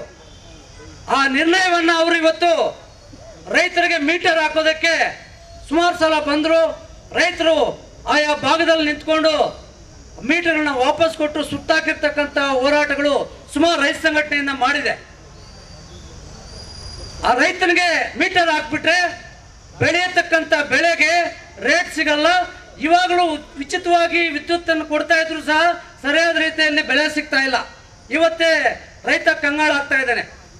ಇನ್ನು ಟಾಟಾ ಕಂಪ್ನಿ ಏನಾದರೂ ಬಂದ್ಬಿಟ್ರು ಅಂದರೆ, ಏನು ಖಾಸಗೀಕರಣ ಆಯಿತು ಅಂದರೆ, ನಾವು ಮೊಬೈಲ್ಗೆ ಯಾವ ರೀತಿ ಕರೆನ್ಸಿ ಹಾಕಬೇಕು ಆ ರೀತಿ ಕರೆನ್ಸಿಯನ್ನು ಹಾಕ್ಕೊಳ್ಬೇಕಂತ ಸಂದರ್ಭ ನಮಗೆ ಅನಿವಾರ್ಯ ಆಗುತ್ತೆ. ಅದೇ ರೀತಿ ಅವ್ರು ಮಾಡ್ತಕ್ಕಂಥ ಕೆಲಸ ಮೊಟ್ಟ ಮೊದಲು ಬಂದ ತಕ್ಷಣ ಅವರ ಹಿಡಿತ ಬೇಕು. ಅವ್ರಿಗೆ ಇಲ್ಲಿರ್ತಕ್ಕಂಥ ಕಾರ್ಮಿಕರನ್ನೆಲ್ಲ ತೆಗಿತಾರೆ. ಅವರು ಇಂಜಿನಿಯರ್ ಇರಲ್ಲ, ಆಪರೇಟರ್ಗಳಿರಲ್ಲ, ಯಾರೂ ಇರಲ್ಲ. ಅವ್ರದ್ದೇ ಆದಂಥ ಒಂದು ಹಿಡಿತದಲ್ಲಿ ಇಟ್ಕೊಳ್ತಾರೆ. ಟಾಟಾ ಕಂಪ್ನಿಗೆ ಯಾರ್ಯಾರು ಬೇಕೋ ಅವ್ರನ್ನ, ಉದಾಹರಣೆಗೆ ಇವತ್ತು ನಮ್ಗೆ ಯಾರೋ ಕರೆಂಟ್ ಹೋಗಿದೆ ಅಂದರೆ, ನೋಡಪ್ಪ ಕರೆಂಟ್ ಇಲ್ಲ ಅಂತ ಫೋನ್ ಮಾಡಿದ್ರೆ ಹೋಗಿ ನಮ್ಮ ಲೈನ್ ಮ್ಯಾನ್ ರೆಡಿ ಮಾಡ್ಕೊಂಡು ಬರ್ತಾರೆ ಒಂದು ಅರ್ಧ ಗಂಟೆ ಹೆಚ್ಚು ಕಡಿಮೆ. ಇಲ್ಲ ಜೆ ಫೋನ್ ಮಾಡಿದ್ರೆ ಜೆ ಅವ್ರು ಕಳಿಸ್ತೀನಿ ಅಂತ ಹೇಳ್ತಾರೆ. ಆ ಟಾಟಾ ಕಂಪ್ನಿ ಬಂದಿದೆ ಅಂದರೆ ರೈತರು ಯಾರು ಮಾತಾಡೋಂಗಿಲ್ಲ. ನೀನು ಕರೆಕ್ಟಾಗಿ ಕರೆಂಟ್ ಕೊಡ್ತೀವಿ, ನೀನು ಕರೆಕ್ಟಾಗಿ ಕರೆನ್ಸಿ ಕಟ್ಟಿದ್ರೆ ಮಾತ್ರ ನಿಮ್ಮ ಕರೆಂಟ್, ಇಲ್ಲ ಅಂದರೆ ಇಲ್ಲ. ಈ ಒಂದು ಪರಿಸ್ಥಿತಿ ನಿರ್ಮಾಣ ಆಗುತ್ತೆ. ಸರ್ಕಾರಗಳು ಹುನ್ನಾರ ನಡೆಸ್ತಾ ಇದೆ. ಒಂದು ಕಡೆ ಕೇಂದ್ರ ಮತ್ತು ರಾಜ್ಯ ಸರ್ಕಾರಗಳು ಏನಿದೆ, ಇಬ್ಬರು ಸೇರ್ಕೊಂಡು ಇವರು ರೈತರ ಮೇಲೆ, ಕಾರ್ಮಿಕರ ಮೇಲೆ, ಜನಸಾಮಾನ್ಯರ ಮೇಲೆ ಹೊರೆ ಆಗ್ತಾ ಇದ್ದಾರೆ. ಮೋದಿ ಸರ್ಕಾರ ಏನ್ ಮಾಡ್ತು, ರೈತರಿಗೆ ದುಪ್ಪಟ್ಟು ಹಣ ಒದಗಿಸ್ತೀವಿ ಅಂತಕ್ಕಂಥ ನರೇಂದ್ರ ಮೋದಿ ಇವತ್ತಿಗೂ ರೈತರ 3 ಕಾಯ್ದೆಗಳು ತಂದು 1 ವರ್ಷ ಮೇಲೆ ಹೋರಾಟ ಮಾಡಿದ್ರು ಡೆಲ್ಲಿಯಲ್ಲಿ. ಅದೇ ರೀತಿಯಾಗಿ ಕೊನೆಗೆ ತಪ್ಪನ್ನು ಒಪ್ಕೊಂಡು ಮೋದಿ ಅವರು ರೈತರ ಕ್ಷಮೆ ಕೇಳಿ ವಾಪಸ್ ತಗೊಂಡ್ರು. ಇನ್ನು ರಾಜ್ಯ ಸರ್ಕಾರ ಏನ ತಗೊಂಡಿಲ್ಲ ವಾಪಸ್ 3 ಕಾಯ್ದೆಗಳನ್ನ. ಗಾಂಧಿ ಭವನದಲ್ಲಿ ಇದೇ DK ಶಿವಕುಮಾರ್ ಅವರು ಬಂದು ನಾವು ನಿಮ್ಮ ಪರವಾಗಿರ್ತೀವಿ, ನಮ್ಗೆ ಸಪೋರ್ಟ್ ಮಾಡಿ ಈ 3 ಕಾಯ್ದೆಗಳನ್ನ ವಾಪಸ್ ಪಡಿತೀವಿ ಅಂತಕ್ಕಂಥ ವಿಚಾರವನ್ನು ಹೇಳಿದ್ರು. ವಿದ್ಯುತ್ ಮತ್ತೆ APMC ಮಾರ್ಕೆಟ್ ಭೂಮಿ ವಿಚಾರದಲ್ಲಿ. ಆದರೆ ಇವತ್ತಿಗೂ ತಗೊಂಡಿಲ್ಲ. ಇವರೆಲ್ಲ ಸರ್ಕಾರಗಳು ನಮ್ಮನ್ನು ನಡೆಸ್ತಕ್ಕಂಥವರೆಲ್ಲರ ಕಳ್ಳರು. ಇವರು ಕೇವಲ ಊಟಾಟಕ್ಕೆ ನಮ್ದು ಆ ಪಾರ್ಟಿ ಈ ಪಾರ್ಟಿ ಅಂತಾರೆ ಹೊರತು ಯಾವುದೇ ಆಗಲಿ ರೈತ ಪರವಾಗಿ, ಕಾರ್ಮಿಕರ ಪರವಾಗಿ, ಜನಸಾಮಾನ್ಯರ ಪರವಾಗಿ ಇದುವರೆಗೂ ಒಂದು ಕಾಯ್ದೆ ಕೂಡ ಇವ್ರು ತರಲಿಲ್ಲ. ಕೇವಲ ಅವ್ರು ಏನಂದ್ರೆ ಈ ರೈತರನ್ನ, ಕಾರ್ಮಿಕರನ್ನ ಇದೇ ರೀತಿ ದುಡಿಸ್ತಾ ಇದ್ರೆ ನಮ್ಗೇನು ಲಾಭ ಇಲ್ಲ, ಖಾಸಗೀಕರಣ ಮಾಡಿಬಿಟ್ರೆ ಅವ್ರು ಕಾಂಟ್ರಾಕ್ಟ್ ತಗೊಳ್ತಾರೆ. ಟಾಟಾ ಕಂಪ್ನಿಯಿಂದ ನಮ್ಗೆ ಇಷ್ಟು ಕೋಟಿ ಕೊಡ್ಬೇಕು ನೀವು ಅಂತ, ನೀವೇನಾದ್ರೂ ಮಾಡ್ಕೊಳ್ಳಿ, ನಮ್ಗೆ ಇಷ್ಟು ಕೋಟಿ ನಮ್ಗೆ ಕೊಟ್ಬಿಡಿ, ನಮ್ಮ ಸರ್ಕಾರಕ್ಕೆ ನಮ್ಗೆ ಅನುಕೂಲ ಆಗುತ್ತೆ, ನೀವು ಅಲ್ಲಿ ವಸೂಲು ಮಾಡ್ಕೊಳ್ಳಿ. ಇದೇ ರೀತಿ ಕಂಪನಿಗಳು ಬರ್ತಕ್ಕಂಥ ವಿಚಾರದಲ್ಲಿ ಇವತ್ತು ಕಾರ್ಮಿಕರು ಬೀದಿ ಪಾಲಾಗ್ತಾರೆ. ಇವತ್ತು ಆ ಕಾರ್ಮಿಕರಲ್ಲಿ ನಮ್ಮ ಕುಟುಂಬಗಳಿವೆ, ನಮ್ಮ ಅಣ್ಣ ತಮ್ಮಂದಿರ ಕುಟುಂಬಗಳಿವೆ. ಅವ್ರು ಎಲ್ಲ ಹೋಗ್ಬೇಕು. KEB ಆಫೀಸ್ ಬಿಟ್ಟರೆ ಅವ್ರು ಬೇರೆ ವಿಚಾರ ಗೊತ್ತಿಲ್ಲ. ಸುಮಾರು ಇವತ್ತು ಜಸ್ಕಾಂ, ಕಿಸ್ಕಾಂ, ಮಿಸ್ಕಾಂ ಅಂತೇಳಿ ಸುಮಾರು ಶಿವಮೊಗ್ಗದಿಂದ 19 ಜಿಲ್ಲೆಗಳನ್ನು ಆವರಿಸಿ ಇವತ್ತು ಈ ಒಂದು ಟೆಂಡರ್ ಅನ್ನು ಕರೆದಿದ್ದಾರೆ. ಇದಕ್ಕೆ ರೈತ ಸಂಘ ಈಗಾಗಲೇ ನಾವು ಸಂಪೂರ್ಣವಾಗಿ ಬೆಂಬಲ ನೀಡ್ತಾ ಇದ್ದೀವಿ. ಎಲ್ಲ ಜಿಲ್ಲೆಗಳಲ್ಲಿ ಇವತ್ತು ಕೈಗೆತ್ಕೊಂಡಿದ್ದೀವಿ. ಅಬ್ಜೆಕ್ಷನ್ ಹಾಕುವ ಮುಖಾಂತರ ಹೋರಾಟಗಳನ್ನು ಮಾಡಬೇಕು. ಜಿಲ್ಲಾ ಕೇಂದ್ರಗಳಲ್ಲಿ DC ಕಡೆಯಿಂದ ಹೋರಾಟ ಮಾಡಿ DCಗೆ ಮನವಿ ಕೊಟ್ಟು ಸರ್ಕಾರಕ್ಕೆ ಚೀಮಾರಿ ಹಾಕಿ ಇದನ್ನು ವಾಪಸ್ ಪಡೆಯುವವರೆಗೂ ಬಿಡಲ್ಲ ಎಂಬತಕ್ಕಂಥ ಘೋಷಣೆಗಳು ಕೂಡ ಈಗಾಗಲೇ ನಾವು ಕೈಗೆತ್ಕೊಂಡಿದ್ದೀವಿ. ದಯವಿಟ್ಟು ನಾವೆಲ್ಲ ನಿಮ್ಮ ಜೊತೆ ಇರ್ತೀವಿ. ನಾವು ಹೋರಾಟಗಳು ಮಾಡಿದಾಗ ತಮ್ಮ ಏನು ಇಂಜಿನಿಯರ್ಗಳಿದೆ, ಕಾಂಟ್ರಾಕ್ಟರ್ ಇದ್ದಾರೆ, ಅವ್ರನ್ನೂ ಸ್ವಲ್ಪ ಸಂಪರ್ಕ ಮಾಡ್ತೀವಿ. ಆ ಜಿಲ್ಲಾ ಕೇಂದ್ರಗಳಲ್ಲಿ ಬಂದು ತಾವು ಭಾಗವಹಿಸಿ ಈ ಪತ್ರಿಕೆ ಕೊಡೋ ಮುಖಾಂತರ ಹೋರಾಟಗಳನ್ನು ಮಾಡೋಣ ಎಂಬತಕ್ಕಂಥ ಮಾತನ್ನು ಹೇಳಿ ನನಗೆ ಅವಕಾಶ ಮಾಡಿಕೊಟ್ಟ ತಮ್ಮೆಲ್ಲರಿಗೂ ವಂದಿಸುತ್ತಾ ನನ್ನ ನಮಸ್ಕಾರವನ್ನು ತಿಳಿಸ್ತಾ ಇದ್ದೀನಿ ಬಂಧುಗಳೇ. ಎಲ್ಲ ಜಿಲ್ಲೆಗಳಲ್ಲೂ ನಮ್ಮ ಸಂಘಟನೆಯಿಂದ ವಿರೋಧ ವ್ಯಕ್ತಪಡಿಸ್ತಾ ಇದ್ದೀವಿ. ನಿಮ್ಮ ಬೆಂಬಲವಾಗಿ ನಾವು ಇದ್ದೀವಿ ಅಂತ ತಿಳಿಸ್ಕೊಡಿ ಲಕ್ಷ್ಮಣ ಆಂಟಣಿಯವರು. ಅವರಿಗೆ ಎಲ್ಲರ ಪರವಾಗಿ ವಂದನೆಗಳನ್ನು ಅರ್ಪಿಸೋಣ. ವಿದ್ಯುತ್ ಅನುಮತಿ ಪಡೆದ ವಿದ್ಯುತ್ ಗುತ್ತಿಗೆದಾರ ಸಂಘದ ಅಧ್ಯಕ್ಷರು ನಾರಾಯಣಸ್ವಾಮಿ ಅವರು ಒಂದು ಚುಟುಕಾಗಿ 2 ಮಾತನ್ನು ಮಾತಾಡಬೇಕು ಅಂತ ಅನ್ಕೋತಾ ಇದ್ದೀನಿ. ಇವತ್ತು ಈ ರೈತರು ಹಾಗೂ ಎಲ್ರಿಗೂ ತೊಂದರೆ ಆಗ್ತಾ ಇರೋದಂದರೆ ಟಾಟಾ ಕಂಪ್ನಿಯವರಿಗೆ ಕೊಡಬೇಕು ಅಂತ 2 ವರ್ಷಗಳಿಂದ ಮೊದಲು ಇದು ಬರದೇ ಬಂದಿದ್ದಕ್ಕೆ ಅವಸರನೇ 1 ಮೀಟ್ರ್ ಬಂದು 800 ರೂಪಾಯಿ ಇತ್ತು. ಇವಾಗ 5,000 ರೂಪಾಯಿ ಮಾಡಿದ್ದಾರೆ ಅವ್ರಿಗೆ ಕೊಡಬೇಕು ಅಂತ. ಅದೇ 10,000 ರೂಪಾಯಿ ಇದು ಯಾವುದು 3 ಫೇಸ್ ಮೀಟ್ರು ಆ ಥರ ಮಾಡಿ ಎಲ್ಲ ಖಾಸಗಿನವ್ರಿಗೆ ಕೊಡಬೇಕಂತೇಳಿ ಎಲ್ಲ ಇವಾಗ ನಮ್ಮ ಗುತ್ತಿಗೆದಾರರ ಸಂಘ ಬಂದು 103 ವರ್ಷ 4 ವರ್ಷ ಆಗ್ತಾ ಇದೆ. ಇದುವರೆಗೂ ಯಾವುದೇ ಇಲ್ಲ. ನಾವು ಇದುವರೆಗೂ ಈ ಸ್ಟ್ರೈಕನ್ನು ಮಾಡ್ತಾನೆ ಇದ್ದೀವಿ. ನಿನ್ನೆ ಕೂಡ ನಾವು ಎಲ್ಲ ರಾಜ್ಯದ ಎಲ್ಲ ಗುತ್ತಿಗೆದಾರರು ನಿನ್ನೆ ಬೆಂಗಳೂರಿನಲ್ಲಿ ಸೇರಿ ಯಾವ ಥರ ಮಾಡಬೇಕು ಈ ಖಾಸಗೀಕರಣ ಓಡಿಸೋದಕ್ಕೆ ಅಂತ ಎಲ್ಲ ತೀರ್ಮಾನ ಮಾಡ್ತಾ ಇದ್ದೀವಿ. ನೀವೆಲ್ಲ ಕೈ ಜೋಡಿಸಿ ನಮ್ಮ ಗುತ್ತಿಗೆದಾರರಿಗೂ ಇವತ್ತು ಬಾಗೇಪಲ್ಲಿನಲ್ಲಿ ಒಂದು ಕಂಬ ಎತ್ತಬೇಕಂದ್ರೆ ಟಾಟಾನವರು ಎಲ್ಲಿಂದನೂ ಬರೋಕ್ಕಾಗಲ್ಲ. ಇಲ್ಲೇ ಲೋಕಲ್ ಗುತ್ತಿಗೆದಾರರೇ ಮಾಡಬೇಕು. ಅದೇ ಆ ಥರನೇ ಕೊಡ್ತಾ ಇವಾಗ ಒಂದು ಟರ್ನಿಕಿ ಕಾಂಟ್ರಾಕ್ಟ್ ಅಂತ ಕೊಡ್ತಾ ಇದ್ರು. ಅವರಿಗೆ ಒಂದು ಕಂಬಕ್ಕೆ 5,000 ರೂಪಾಯಿ ಕೊಡ್ತಾರೆ. ನಮ್ಗೆ ಕೊಡೋದು ಒಂದು 2,000 ರೂಪಾಯಿ. ಇವಾಗ ಲೋಕಲ್ ಗುತ್ತಿಗೆದಾರರಿಗೆ 2,000 ರೂಪಾಯಿ ಕೊಡ್ತಾರೆ. ಅದೇ ಟರ್ನಿಕಿ ಅವರಿಗೆ 5,000 ರೂಪಾಯಿ ಕೊಡ್ತಾರೆ. ಅದೇ ಥರ ನಮ್ಮ ಗುತ್ತಿಗೆದಾರರಿಗೂ ತೊಂದರೆ ಆಗ್ತಾ ಇದೆ. ನಿಮ್ಮ ರೈತರಿಗೆ ನಾವು ಮುಂದೆ ಯಾವಾಗಲೂ ಇದ್ದು ಇಲ್ಲಿ ಕೆಲಸಗಳು ಮಾಡೋದಕ್ಕೆ ನಾವೇ ಇರೋದು. ಆ ಟಾಟಾ ಕಂಪ್ನಿಯವ್ರು ಬಂದರೆ ನಮಗೂ ತೊಂದರೆ ಆಗುತ್ತೆ, ನಿಮಗೂ ತೊಂದರೆ ಆಗುತ್ತೆ. ನಾವು ನಿರಂತರವಾಗಿ ಈ ಹೋರಾಟವನ್ನು ಮುಂದುವರಿಸ್ತಾ ಬರ್ತಾ ಇದ್ದೀವಿ. ದಯವಿಟ್ಟು ಬಾಗೇಪಲ್ಲಿ ತಾಲೂಕೇ ಅಲ್ಲ, ಎಲ್ಲ ಡಿಸ್ಟಿಕ್ನಲ್ಲೂ ಎಲ್ಲ ತಾಲೂಕುಗಳಲ್ಲೂ ಈ ಹೋರಾಟವನ್ನು ಮಾಡಬೇಕೆಂದು ನಾನು ತಿಳಿಸ್ತಾ ಇದ್ದೀನಿ. ಜೈ ಹಿಂದ್, ಜೈ ಕರ್ನಾಟಕ. ಸಂಪೂರ್ಣ ವಿರೋಧ ಇದೆ. ಇಲ್ಲಿ ಲೋಕಲಲ್ಲಿ ಏನು ಯಾವುದೇ ಕೆಲಸ ಕಾರ್ಯಗಳು ನಾವೇ ಮಾಡಬೇಕು. ಯಾವುದೇ ಟಾಟಾ ಕಂಪ್ನಿ ಆಗಲಿ ಇನ್ನೊಂದು ಕಂಪ್ನಿ ಆಗಲಿ ಬಂದು ಮಾಡೋಕ್ಕಾಗಲ್ಲ. ಆ ಒಂದು ದಿಸೆಯಲ್ಲಿ ನಾವು ನಿಮ್ಮ ಪರವಾಗಿದ್ದೀವಿ. ನಿಮ್ಮ ಬೆಂಬಲ ಎಲ್ಲ ಬೇಕು ಅಂತ ಒಂದು ನಮ್ಮ ಗುತ್ತಿಗೆದಾರ ಕೇಳಿದ್ದಾರೆ. ಅವರಿಗೆ ನಮ್ಮೆಲ್ಲರ ಪರ ವಂದನೆಗಳನ್ನು ಅರ್ಪಿಸ್ತಾ ಈ ಒಂದು ಸಂದರ್ಭದಲ್ಲಿ ಚೇಳೂರು ರಕ್ಷಣಾ ವೇದಿಕೆಯ KG ರಕ್ಷಣಾ ವೇದಿಕೆಯ ವೆಂಕಟಣ್ಣಪ್ಪ ಅವ್ರು ಮಾತಾಡಬೇಕು ಅಂತ ಕೋರ್ತಾರೆ. ಇಲ್ಲಿಗೆ ಆಗಮಿಸ್ತಕ್ಕಂಥ ಎಲ್ಲ ತಾಲೂಕಿನ ರೈತ ಬಾಂಧವರೇ ಹಾಗೂ ಕೂಲಿ ಕಾರ್ಮಿಕರೇ ಹಾಗೂ ಇಲ್ಲಿ ಬಂದಿರತಕ್ಕಂಥ ಎಲ್ಲ ಇಲಾಖೆಯ ನೌಕರ ಮಿತ್ರರೇ, ಈ ದಿನ ಇಲ್ಲಿ ಬಂದಿರುವ ವಿಶೇಷ ಏನಂದರೆ ಈ ತಾಲೂಕಲ್ಲ ಇಡೀ ರಾಜ್ಯದಲ್ಲಿ ನಮ್ಮ ವಿದ್ಯುತ್ ಕಂಪನಿಯನ್ನು ಟಾಟಾ ಕಂಪ್ನಿಯವರಿಗೆ ಗುತ್ತಿಗೆ ಕೊಡ್ತಾ ಇರುವುದು ಭಾರಿ ತಪ್ಪಾಗತಕ್ಕಂಥ ಕೆಲಸವಾಗಿದೆ. ಇದನ್ನು ಕೇಂದ್ರ ಸರ್ಕಾರವಾಗಿರ್ಬೋದು, ರಾಜ್ಯ ಸರ್ಕಾರವಾಗಿರ್ಬೋದು, ಇದನ್ನು ಕೂಡಲೇ ರದ್ದು ಮಾಡಬೇಕು. ರದ್ದು ಮಾಡದೇ ಇರುವ ಸಂದರ್ಭದಲ್ಲಿ ಇಡೀ ರಾಜ್ಯಾದ್ಯಂತ ಕರ್ನಾಟಕ ರಕ್ಷಣಾ ವೇದಿಕೆಯಾದ ಅಧ್ಯಕ್ಷರು, ಸಂಘ ಸಂಸ್ಥೆಗಳು, ದಲಿತ ಸಂಘಟನೆಗಳು, ರೈತರ ಸಂಘಟನೆಗಳು, ಎಲ್ಲ ಕೂಲಿ ಕಾರ್ಮಿಕ ಸಂಘಟನೆಗಳು ಬಂದು ಆಯಾ ಜಿಲ್ಲೆ, ಆಯಾ ತಾಲೂಕು, ಹೋಬಳಿ ಮಟ್ಟದಲ್ಲಿ ನಿರಂತರ ಹೋರಾಟವನ್ನು ಮಾಡಿ ಈ ಒಂದು ಆದೇಶವನ್ನು ಹಿಂಪಡೆಯುವ ತನಕ ನಾವು ಧಿಕ್ಕಾರಗಳನ್ನು ಕೂಗ್ತಾ ಈ ಸ್ಟ್ರೈಕನ್ನು ಮಾಡ್ತಾ ಇರ್ತೀವಿ ಅಂತ ಹೇಳ್ತಾ ನನ್ನ 2 ಮಾತುಗಳನ್ನು ಮಾತಾಡೋಕ್ಕೆ ಅವಕಾಶ ಕೊಟ್ಟ ತಮ್ಮೆಲ್ಲರಿಗೂ ಧನ್ಯವಾದ ಹೇಳ್ತಾ ಜೈ ಹಿಂದ್, ಜೈ ಕರ್ನಾಟಕ. ಮತ್ತೆ ಪರವಾನಗಿ ಪಡೆಯಲು ಅದನ್ನು ತಿರಸ್ಕೃತಗೊಳಿಸಿದ್ರೆ ನಾವು ಉಗ್ರ ಹೋರಾಟವನ್ನು ಎಲ್ಲ ಸಂಘಟನೆಗಳ ಮುಖಾಂತರ ಮಾಡ್ತೀವಿ ಅಂತಕ್ಕಂಥ ಮಾತನ್ನು ತಿಳಿಸ್ಕೊಟ್ಟಿದ್ದಾರೆ ವೆಂಕಟರಮಣಪ್ಪ ಅವರು. ಅವರಿಗೆ ವಂದನೆಗಳನ್ನು ಅರ್ಪಿಸ್ತೀವಿ. ಹಾಗೆ ನಮ್ಮ ತಾಲೂಕು ರೈತ ಸಂಘದ ಅಧ್ಯಕ್ಷರು ವೆಂಕಟಶಿವರೆಡ್ಡಿಯವರು ಎರಡು ಮಾತಾಡಬೇಕು ಅಂತ ಕೋರ್ತೇವೆ. ಇಲ್ಲಿ ಬಂದಿರತಕ್ಕಂಥ ತಮ್ಮೆಲ್ಲರಿಗೂ ನಮಸ್ಕಾರ.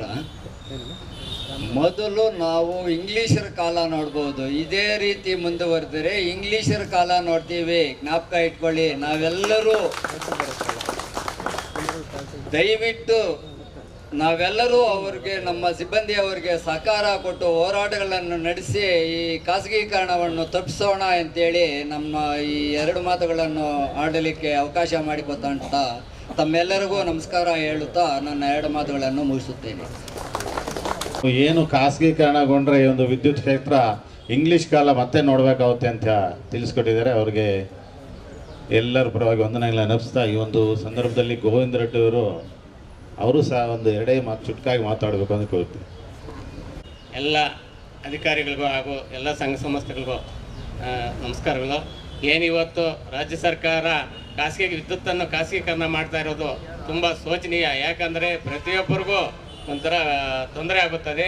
ಅದನ್ನು ನಾವು ಖಾಸಗೀಕರಣ ಮಾಡ್ದೇ ಪ್ರತಿಯೊಂದು ಸಂಘ ಸಂಸ್ಥೆಗಳು ನಾವು ಪ್ರತಿಭಟನೆಗೆ ತಮ್ಮ ಮುಖಾಂತರ ಬೆಂಬಲ ಸೂಚಿಸುತ್ತೆ ಅಂತೇಳಿ ಈ ಮಾತನ್ನು ತಿಳಿಸ್ತಾ ಇದ್ದೀವಿ.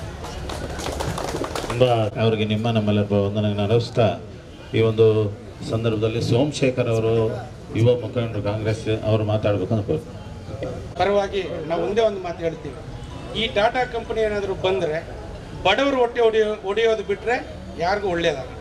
ಈ ಬಡವರಿಗೆ, ಕೂಲಿ ಕಾರ್ಮಿಕರಿಗೆ ಮತ್ತು ಈ ರೈತರು ಹೊಟ್ಟೆ ಹೊಡೆಯೋದಕ್ಕೆ ಬಂದಿರತಕ್ಕಂಥ ಈ ಟಾಟಾ ಕಂಪ್ನಿ ಇದೇನಾದರೂ ಮುಂದುವರೆದ್ರೆ ಎಷ್ಟೋ ಜನ ಸಾಯುವಂಥ ಪರಿಸ್ಥಿತಿ ಕೂಡ ಬರುತ್ತೆ. ಈ ಟಾಟಾ ಕಂಪ್ನಿ ಅಣ್ಣವ್ರು ಹೇಳಿದ್ರು, ಯಾರು ರೆಡ್ಡಿ ಅಣ್ಣವರು, ಈ ಬ್ರಿಟಿಷ್ ಕಾಲ ಬಂದಂಗೆ ಆಗೋಗುತ್ತೆ.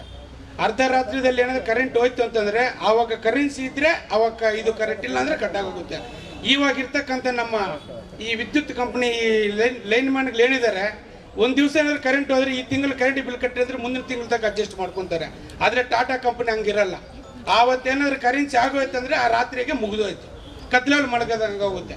ದಯವಿಟ್ಟು ಈ ಟಾಟಾ ಕಂಪ್ನಿಯವರು ಬರ್ದಿರ ನಾವೆಲ್ಲರೂ ಒಗ್ಗಟ್ಟು ಆಗಿ ಇದ್ದು ಎಲ್ಲರೂ ಒಟ್ಟುಗೂಡಿಸಿಕೊಂಡು ನಾವೆಲ್ಲ ನಿಮ್ಮ ಜೊತೆ ಇರ್ತೀವಿ. ಯಾವಾಗಾದರೂ ಕರೆಯಿರಿ, ನಿಮ್ಮ ಪರವಾಗಿ ಹೋರಾಟ ಮಾಡೋಕ್ಕೆ ಬೀದಿಯಲ್ಲಿ ಕೂತ್ಕೊಂಡು ಧರಣಿ ಮಾಡೋಕ್ಕೆ ನಿಮ್ಮ ಜೊತೆ ಇರ್ತೀವಿ ಅಂತೇಳಿ ಈ ಎರಡು ಮಾತುಗಳು ಮಾತಾಡೋಕ್ಕೆ ಅವಶ್ಯಕತೆ ನಿಮ್ಮೆಲ್ರಿಗೂ ಧನ್ಯವಾದ.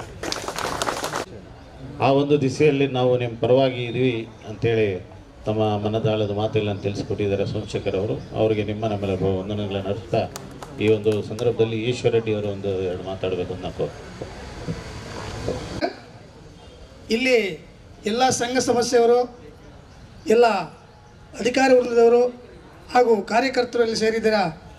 ಇವತ್ತು 2021 ಮೋದಿಜಿಯವರು ಒಂದು ಹೇಳಿದ್ದಾರೆ, 6,000 ಕೋಟಿ ಬಿಟ್ಟಿದ್ದಾರೆ ಏನು ಸ್ಮಾರ್ಟ್ ಮೀಟ್ರ್ ಫಿಟ್ ಮಾಡೋದಕ್ಕೆ. ಆವತ್ತಿಂದ ಸುಮಾರು 4-5 ವರ್ಷಗಳಿಂದ ನಾವು ಹೋರಾಟಗಳು ಮಾಡ್ತಾ ಬಂದಿದ್ದೀವಿ. ಎಲ್ರಿಗೂ ಅರಿವನ್ನು ಮೂಡಿಸ್ತಾ ಇದ್ದೀವಿ, ತಿಳುವಳಿಕೆಯನ್ನು ಕೊಡ್ತಾ ಇದ್ದೀವಿ. ಸುಮಾರು 13 ತಿಂಗಳು ಡೆಲ್ಲಿಯಲ್ಲಿ ಒಂದು ಹೋರಾಟಗಳನ್ನು ಮಾಡಿದ್ದಾರೆ ರೈತ ಸಂಘದವರು. ನಾವು ಕುಂಬಳಕಾಯದಲ್ಲಿ ಸಾಸಿವೆ ಕಾಲದಷ್ಟು ನಾನು ಮಾಡ್ತಾ ಇಲ್ಲ. ಇವತ್ತು ನಿಜವಾಗಿ ಹೇಳಬೇಕಂದ್ರೆ ಎಲ್ಲ ಸಂಘ ಸಮಸ್ಯೆಗಳು, ಅಧಿಕಾರಿ ವೃಂದದವರು, ಏನು ಕಾಂಟ್ರಾಕ್ಟರ್ಸ್ ಇದ್ದಾರೆ, ರೈತಾಪಿ ವರ್ಗದವರು ಎಲ್ಲರೂ ಚುರುಕು ಮುಟ್ಕೊಂಡು ಇವತ್ತು ಈ ಸರ್ಕಾರಕ್ಕೆ ನಾವು ಒಂದು ಪಾಠ ಹೇಳಬೇಕಾಗತ್ತೆ. ಮುಂಬರುವ ದಿನಗಳಲ್ಲಿ ಏನು ಕರೆನ್ಸಿ ಇದ್ದರೆ ನಮ್ಮ ಮೊಬೈಲು ಮಾತಾಡ್ಬೋದು, ಅದೇ ರೀತಿಯಾಗತ್ತೆ. ಸುಮಾರು 4-5 ವರ್ಷಗಳಿಂದ ನಾವು ಬೇರೆ ಬೇರೆ ಕಡೆ ಜಿಲ್ಲೆಯಲ್ಲಾಗಿರ್ಬೋದು, ತಾಲೂಕಲ್ಲಾಗಿರ್ಬೋದು, ಈ ಸಂಘಟನೆ ಮುಖಾಂತರ ನಾವು ಸಂಘ ಸಮಸ್ಯೆಗಳ ಮುಖಾಂತರ ಒಂದು ಇದನ್ನು ಮಾಡ್ತಾ ಬಂದಿದ್ದೀವಿ, ಹೋರಾಟವನ್ನು ಮಾಡ್ತಾ ಬಂದಿದ್ದೀವಿ. ಇನ್ನು ಮುಂದೇನೋ ಎಲ್ಲ ಹೋಬಳಿ ಮಟ್ಟದಲ್ಲಿ, ತಾಲೂಕು ಮಟ್ಟದಲ್ಲಿ, ಜಿಲ್ಲಾ ಮಟ್ಟದಲ್ಲಿ ಎಲ್ಲ ರೈತಾಪಿ ವರ್ಗದವರು, ಕೃಷಿ ಕಾರ್ಮಿಕರು, ಎಲ್ಲ ಸಂಘಟನೆಗಳು, ಎಲ್ಲ ಪದಾಧಿಕಾರಿಗಳು ಇದಕ್ಕೆ ಬೆಂಬಲ ಸೂಚಿಸಿ ನಾವು ಮುಂದೆ ಬಂದಿಲ್ಲ ಅಂದರೆ ಏನು ಇವತ್ತು ಬ್ರಿಟಿಷರ ಕಾಲ ಅಂತೇಳಿ ನಿಜವಾಗಲೂ 100% ಬ್ರಿಟಿಷರ ಕಾಲ ಬರುತ್ತೆ. ನಾಳೆ ಬೆಳಗ್ಗೆ ಏನು ಇವತ್ತು ಅರ್ಧ ರಾತ್ರಿಯಲ್ಲಿ ಕರೆಂಟ್ ಹೋಯ್ತು ಅಂದರೆ ಇದೇ ನಾವು ಸೋಮಶೇಖರ್ ಸರ್ಗೆ ಫೋನ್ ಮಾಡಿ, ಸರ್ ಮಾರ್ಗನಗುಂಟೆಯಲ್ಲಿ ಕರೆಂಟ್ ಇಲ್ಲ 3 ದಿವಸದಿಂದ ಅಂತೇಳಿ ನೈಟ್ 1 ಗಂಟೆಯಲ್ಲಿ ನಾವು ಫೋನ್ ಮಾಡಿ ಅವ್ರ ಮುಖಾಂತರ ಇವ್ರನ್ನ ಲೈನ್ಮ್ಯಾನ್ ಕಳಿಸಿ ಅಲ್ಲಿ ಕರೆಂಟ್ ಕೊಡಿಸಿದ್ದೀವಿ. ಇವತ್ತು ನಿಜವಾಗ್ಲೂ ಹೇಳ್ಬೇಕಾದ್ರೆ ಧನ್ಯವಾದಗಳು ಹೇಳಬೇಕಾಗುತ್ತೆ. ಅದೇ ಟಾಟಾ ಕಂಪ್ನಿಯವರು ಬಂದರೆ ನಿಜವಾಗಲೂ ಏನು ನಾವು ಫೋನ್ ಮಾಡ್ತೀವಿ, ಏನ್ರಿ ನಿಮ್ದು ಕರೆನ್ಸಿ ಇದೆಯಾ, ಇದ್ರೆ ನಿಮ್ಗೆ ಕರೆಂಟು, ಇಲ್ಲ ಅಂದರೆ ಇಲ್ಲ ಅಂಥೇಳಿ ಈ ದಿನಗಳು ಹತ್ತಿರದಲ್ಲೇ ನಾವು ನೋಡ್ತೀವಿ. ಎಲ್ಲ ಸಂಘಟನೆಯವರು ಇವತ್ತು ನಿಜವಾಗಲೂ ಒತ್ತಿ ಹೇಳ್ತಾ ಇದ್ದೀನಿ, ಇದೇ ಅಲ್ಲ, ಇದು ವಾಪಸ್ ತಗೊಳ್ಳೋವರೆಗೂ ನಾವು ಹೋರಾಟಗಳನ್ನು ಬಿಡಬಾರ್ದು. ಒಂದು ಗಟ್ಟಿ ಮಟ್ಟದಲ್ಲಿ, ದೊಡ್ಡ ಮಟ್ಟದಲ್ಲಿ ಉಗ್ರವಾದ ಹೋರಾಟಗಳನ್ನು ಮಾಡಬೇಕು. ಎಲ್ಲ ಸಂಘಟನೆಯವರು, ಎಲ್ಲ ಸಂಘ ಸಮಸ್ಯೆಗಳು ಇದಕ್ಕೆ ಬೆಂಬಲ ಸೂಚಿಸಬೇಕು. ಅದರ ಜೊತೆಗೆ ನಾವು ಬೆಂಬಲ ಕೊಡ್ತೀವಿ. ಎಲ್ಲೇ ಯಾವ ಕಾರ್ಯಕ್ರಮಕ್ಕಾದರೂ ನಾವು ಮುಂದೆ ಇರ್ತೀವಿ ಅಂತೇಳಿ ಈ 4 ಮಾತುಗಳನ್ನ ಆಡಲು ಅವಕಾಶ ಕೊಟ್ಟಂತ ಎಲ್ರಿಗೂ ವಂದಿಸಿ ಈ 4 ಮಾತುಗಳನ್ನು ಮುಗಿಸ್ತಾ ಇದ್ದೀನಿ. ಜೈ ಹಿಂದ್, ಜೈ ಕರ್ನಾಟಕ ಮಾತು. ಕಾರಣಕ್ಕೂ ಖಾಸಗೀಕರಣ ಆಗಬಾರ್ದು. ಆ ಒಂದು ದಿಸೆಯಲ್ಲಿ ಎಲ್ಲ ಸಂಘಟನೆಗಳು ಒಟ್ಟುಗೂಡಿಕೊಂಡು ನಾವು ಇದಕ್ಕೆ ವಿರೋಧ ವ್ಯಕ್ತಪಡಿಸೋದ ನಿಮ್ಮೊಂದಿಗಿದ್ದೀವಿ ಅಂತಕ್ಕಂಥ ಮಾತನ್ನು ತಿಳಿಸ್ಕೊಟ್ಟಿದ್ದಾರೆ. ಅವರಿಗೆ ನಿಮ್ಮೆಲ್ಲ ವಂದನೆಗಳು ಅರ್ಪಿಸ್ತಾ, ಈಗ KDP ಸದಸ್ಯರು, ರೈತ ಸಂಘದ ಅಖಿಲ ಕರ್ನಾಟಕ ಪ್ರಾಂತ ರೈತ ಸಂಘದ ಅಧ್ಯಕ್ಷರು ಹಾಗೂ ಸ್ನೇಹಿತರು ಆದಂಥ ಮಂಜುನಾಥ್ ರೆಡ್ಡಿ ಅವರು 2 ಮಾತಾಡಬೇಕು ಅಂತ ಕೋರ್ತಾ ಇದ್ದೀನಿ. ಕರ್ನಾಟಕ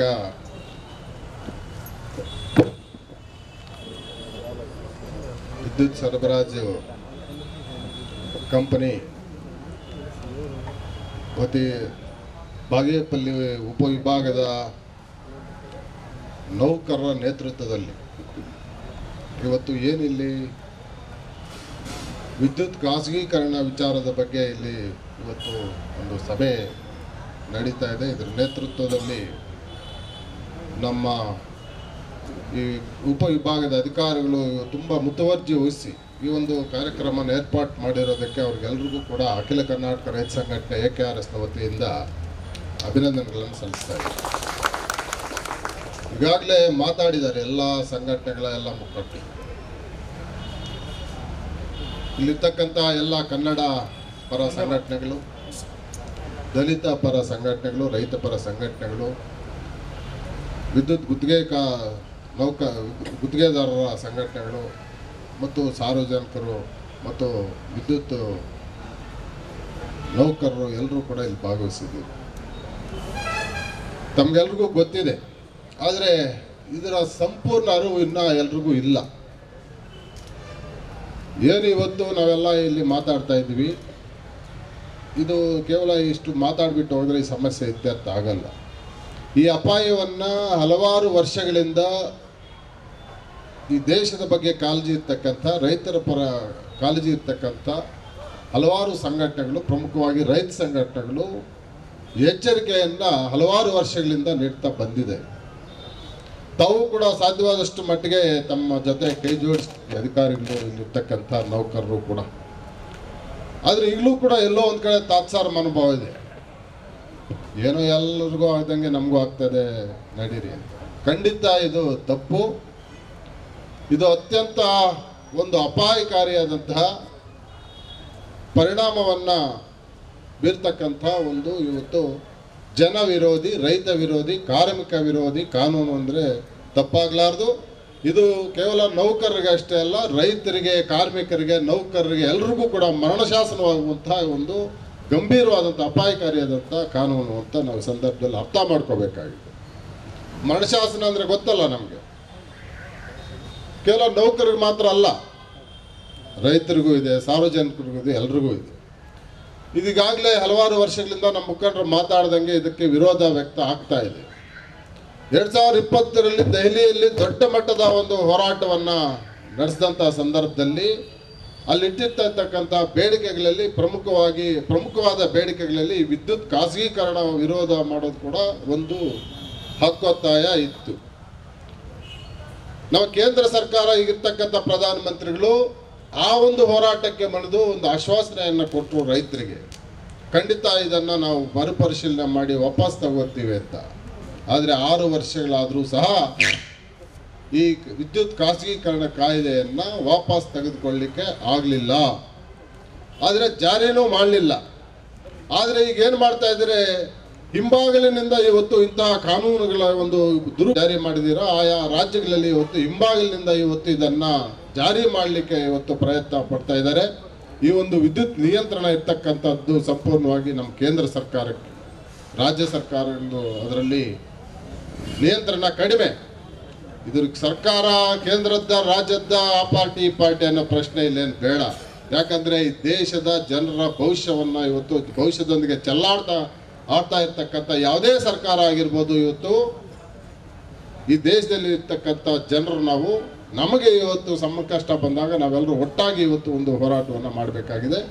ಇವತ್ತು ಇದರಿಂದ ಏನೇನು ಸಮಸ್ಯೆಗಳಾಗ್ತಾ ಇದೆ ಅನ್ನೋದನ್ನು ತಮ್ಗೆಲ್ರಿಗೂ ಗೊತ್ತಿದೆ. ಈಗಾಗಲೇ BSNL ಅಂತ ಒಂದು ಸರ್ಕಾರಿ ಸ್ವಾಮ್ಯ ಸಂಸ್ಥೆ ಇತ್ತು. BSNL ಇದ್ದಾಗ ಪ್ರತಿ ಮನೆಗೂ ಟೆಲಿಫೋನ್ ಸೌಕರ್ಯ ಇತ್ತು. ನಾವು ಎಷ್ಟು ಉಪಯೋಗಿಸಿದ್ರೆ ಅಷ್ಟು ನಾವು ಚಾರ್ಜ್ ಕೊಟ್ಬೋದಾಗಿತ್ತು. ಇಷ್ಟು ಕಾಲ್ಸ್ ಫ್ರೀ ಕಾಲ್ಸ್ ಇರ್ತಾ ಇತ್ತು. ಬಡವರಿಗೆ ಅನುಕೂಲ ಆಗ್ತಾ ಇತ್ತು, ಗ್ರಾಮೀಣ ಪ್ರದೇಶಕ್ಕೆ ಅನುಕೂಲ ಆಗ್ತಾ ಇತ್ತು. ಅದರಲ್ಲಿರ್ತಕ್ಕಂಥ ನೌಕರರಿಗೆ ಲಕ್ಷಾಂತರ ಕೋಟ್ಯಾಂತರ ನೌಕರರಿಗೆ ಈ ದೇಶದಲ್ಲಿ ಉದ್ಯೋಗ ಅವಕಾಶ ಇತ್ತು. ಏನಾಗಿದೆ ಇವತ್ತು BSNL? ಏನಾಗಿದೆ? ಗ್ರಾಮೀಣ ಪ್ರದೇಶಕ್ಕೆ ಇವತ್ತು ಯಾವುದೇ ಉಚಿತ ಟೆಲಿಫೋನ್ ಸೌಕರ್ಯ ಇಲ್ಲ. ಅದರಲ್ಲಿರ್ತಕ್ಕಂಥ ನೌಕರರಿಗೆ ಭವಿಷ್ಯ ಇಲ್ಲ, ಅವ್ರ ಮಕ್ಕಳಿಗೆ ಉದ್ಯೋಗ ಅವಕಾಶಗಳಿಲ್ಲ. BSNL ಅನ್ನ ಇವತ್ತು ಸರ್ಕಾರಗಳ ಕಡೆಗಣಿಸಿ ಖಾಸಗಿ ಕಂಪನಿಗಳನ್ನ ಏರ್ಟೆಲ್ ಇರ್ಬೋದು, ಜಿಯೋ ಇರ್ಬೋದು, ಏನೇನೋ ತಂದರು. ಫಸ್ಟ್ ತುಂಬಾ ಅಟ್ರಾಕ್ಟಿವ್ ಆಗಿ ಅವ್ರ ಸ್ಕೀಮ್ಸ್ ಇರ್ತದೆ. ಜಿಯೋ ಅಂತ ಒಂದು ಬಂದಿತ್ತು, ನಿಮ್ಗೆಲ್ರಿಗೂ ಗೊತ್ತಿದೆ. ಫ್ರೀ ಕೊಟ್ಬಿಟ್ರು, ಫೋನು ಫ್ರೀ, ಮಾತಾಡೋದು ಫ್ರೀ, ನೆಟ್ಟು ಫ್ರೀ, ಎಲ್ಲರೂ ಜಿಯೋಗೆ ಹೋಗ್ಬಿಟ್ರು. ಈಗೇನಾಗಿದೆ? ಈ ಟಾಟಾ ಇರ್ಬೋದು, ರಿಲಯನ್ಸ್ ಇರ್ಬೋದು, ಅದಾನಿ ಇರ್ಬೋದು, ಅವ್ರ ಅಪ್ಪ ಇರ್ಬೋದು, ಎಲ್ಲರೂ ಮಾಡೋದಿದೆ ಇವ್ರಿಗೆ. ಈ ದೇಶದಲ್ಲಿರ್ತಕ್ಕಂಥ ಈ ಒಂದು ಭ್ರಷ್ಟ ಸರ್ಕಾರಗಳು, ಕೈಲಾಗದ ಸರ್ಕಾರಗಳ ಒಂದು ಇವತ್ತು ಸಹಾಯ ತಗೊಂಡು ಈ ದೇಶದಲ್ಲಿರ್ತಕ್ಕಂಥ ಸಂಪತ್ತನ್ನು ಲೂಟಿ ಮಾಡಲಿಕ್ಕೆ ಇವತ್ತು ಹಿಂಬಾಗಿಲಿಂದ ಇಂಥ ಕಾನೂನುಗಳ ಮುಖಾಂತರ ಬರ್ತಾ ಇದ್ದಾರೆ. ನಾವು ಎಚ್ಚರಿಕೆಯಿಂದ ಇವತ್ತು ಒಗ್ಗಟ್ಟಾಗಿದ್ದಾರೆ ಅರ್ಥ ಮಾಡ್ಕೊಂಡು ಹೋರಾಟ ಮಾಡಬೇಕಾಗಿದೆ. ಇದರಲ್ಲಿ ನೌಕರರು ಹೋಗ್ತಾರೆ, ಕಾರ್ಮಿಕರು ಹೋಗ್ತಾರೆ, ಅವ್ರ ಕುಟುಂಬಗಳು ಹೋಗ್ತಾರೆ. ನೌಕರರು ಯಾವ್ದ್ರಿಂದ ಯಾರು ಬೇರೆ ಯಾರು ಇಲ್ಲ, ನೀವೆಲ್ಲ ನಮ್ಮ ರೈತರ ಮಕ್ಕಳೇ ಇಲ್ಲಿರ್ತಕ್ಕಂಥವ್ರು. ಅಧಿಕಾರಿಗಳು ಕೂಡ ಎಲ್ಲ ನಮ್ಮ ರೈತರ ಮಕ್ಕಳೇ ಇರು. ಆದ್ರಿಂದ ಇಲ್ಲಿ ನೌಕರರು ರೈತರು ಅನ್ನೋ ಭೇದ ಭಾವ ಇಲ್ಲದೆ ಇವತ್ತು ಈ ಕಾನೂನು ಜಾರಿ ಮಾಡಿದ್ರೆ ಖಂಡಿತ ಇವತ್ತು ತುಂಬಾ ಅಪಾಯ ಇದೆ.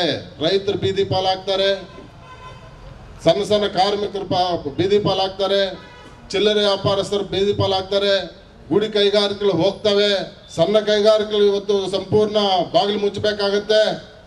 ಆ ವಿದ್ಯುತ್ ಯಾರು ಕಟ್ಟಲಿಕ್ಕಾಗಲ್ಲ. ಇವತ್ತು ಕೃಷಿಗೆ ಕಾರ್ಪೊರೇಟ್ ಕಂಪನಿಗಳನ್ನು ತರಲಿಕ್ಕಾಗಿ, ವ್ಯಾಪಾರ ಕ್ಷೇತ್ರಕ್ಕೆ ಇವತ್ತು ಕಾರ್ಪೊರೇಟ್ ಕಂಪನಿಗಳನ್ನು ತರಲಿಕ್ಕಾಗಿ ಇವತ್ತು ನಮ್ಮನ್ನು ಆಳ್ತಾ ಇರ್ತಕ್ಕಂಥ ಸರ್ಕಾರಗಳು ಇವತ್ತು ಸಂಪೂರ್ಣವಾಗಿ ದೇಶದಲ್ಲಿರ್ತಕ್ಕಂಥ ಸಾಮಾನ್ಯ ಜನರನ್ನು ನಾಶ ಮಾಡಲಿಕ್ಕಾಗಿ ಇವತ್ತು ಈ ಕಾನೂನುಗಳನ್ನು ಇವತ್ತು ಹಿಂಬಾಗಲ ಮುಖಾಂತರ ಜಾರಿ ಮಾಡ್ತಾ ಇದೆ.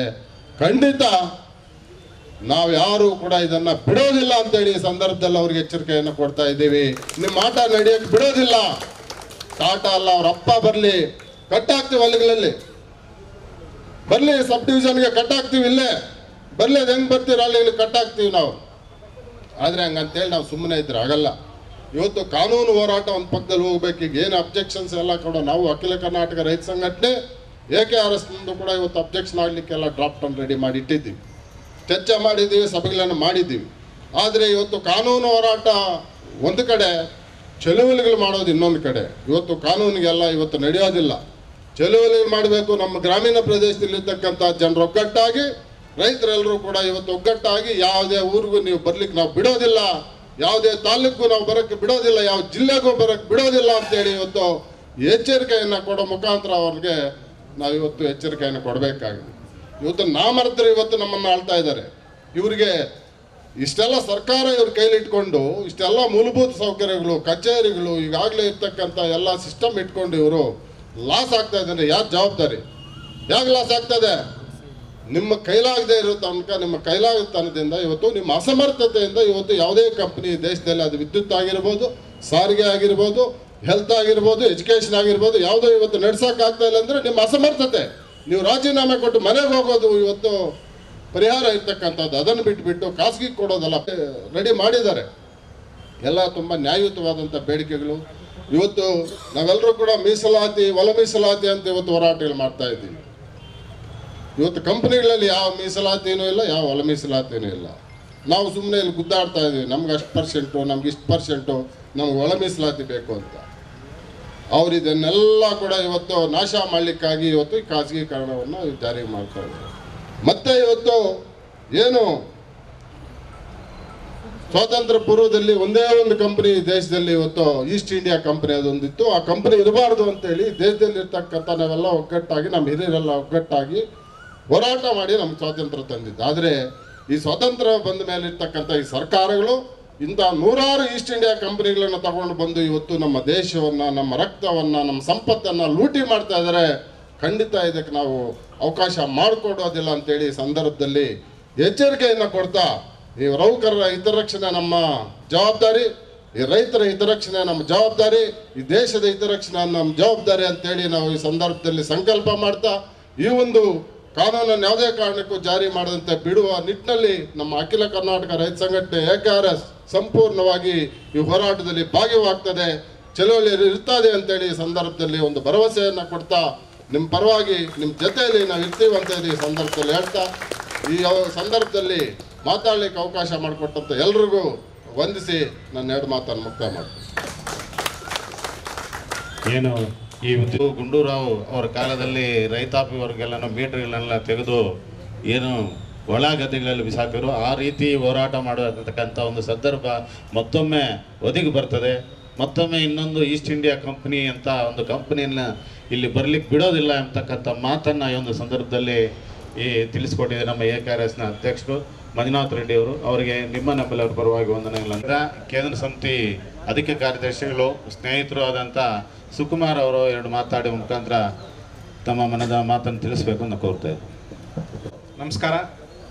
10ನೇ ತಾರೀಕು ನಮ್ಮ ನೌಕರರ ಸಂಘದ ರಾಜ್ಯಾಧ್ಯಕ್ಷರಾದಂತಹ ಬಲರಾಮ್ ಅವರು, ಒಕ್ಕೂಟದ ಕಾರ್ಯದರ್ಶಿಗಳಂತ ಬಸವಣ್ಣವರು, ನಮ್ಮ ನೌಕರ ಸಂಘದ ಪ್ರಧಾನ ಕಾರ್ಯದರ್ಶಿಗಳಂತ ಶಿವರಾಮ್ ಅವರ ಒಂದು ಕರೆಯ ಮೇರೆಗೆ ಇವತ್ತು ನಾವು ಟಾಟಾ ಕಂಪ್ನಿಯವರು ಏನು ಈ ಒಂದು ವಿದ್ಯುತ್ ವಿತರಣಾ ಒಂದು ಕ್ಷೇತ್ರಕ್ಕೆ ಅರ್ಜಿ ಹಾಕಿದರೆ, ಆ ಅರ್ಜಿಯನ್ನು ಹಾಕಿದ್ರೂ ಅಕ್ಸೆಪ್ಟೆನ್ಸ್ ಮಾಡಬಾರ್ದು ಅನ್ನೋ ಒಂದು ದೃಷ್ಟಿಯಿಂದ ಜನರಿಗೆ ಅರಿವು ಮೂಡಿಸಬೇಕು ಅಂತೇಳ್ಬಿಟ್ಟು ಈ ಒಂದು ದ್ವಾರ ಸಭೆಯನ್ನು ಕರೆದಿದ್ದೀವಿ.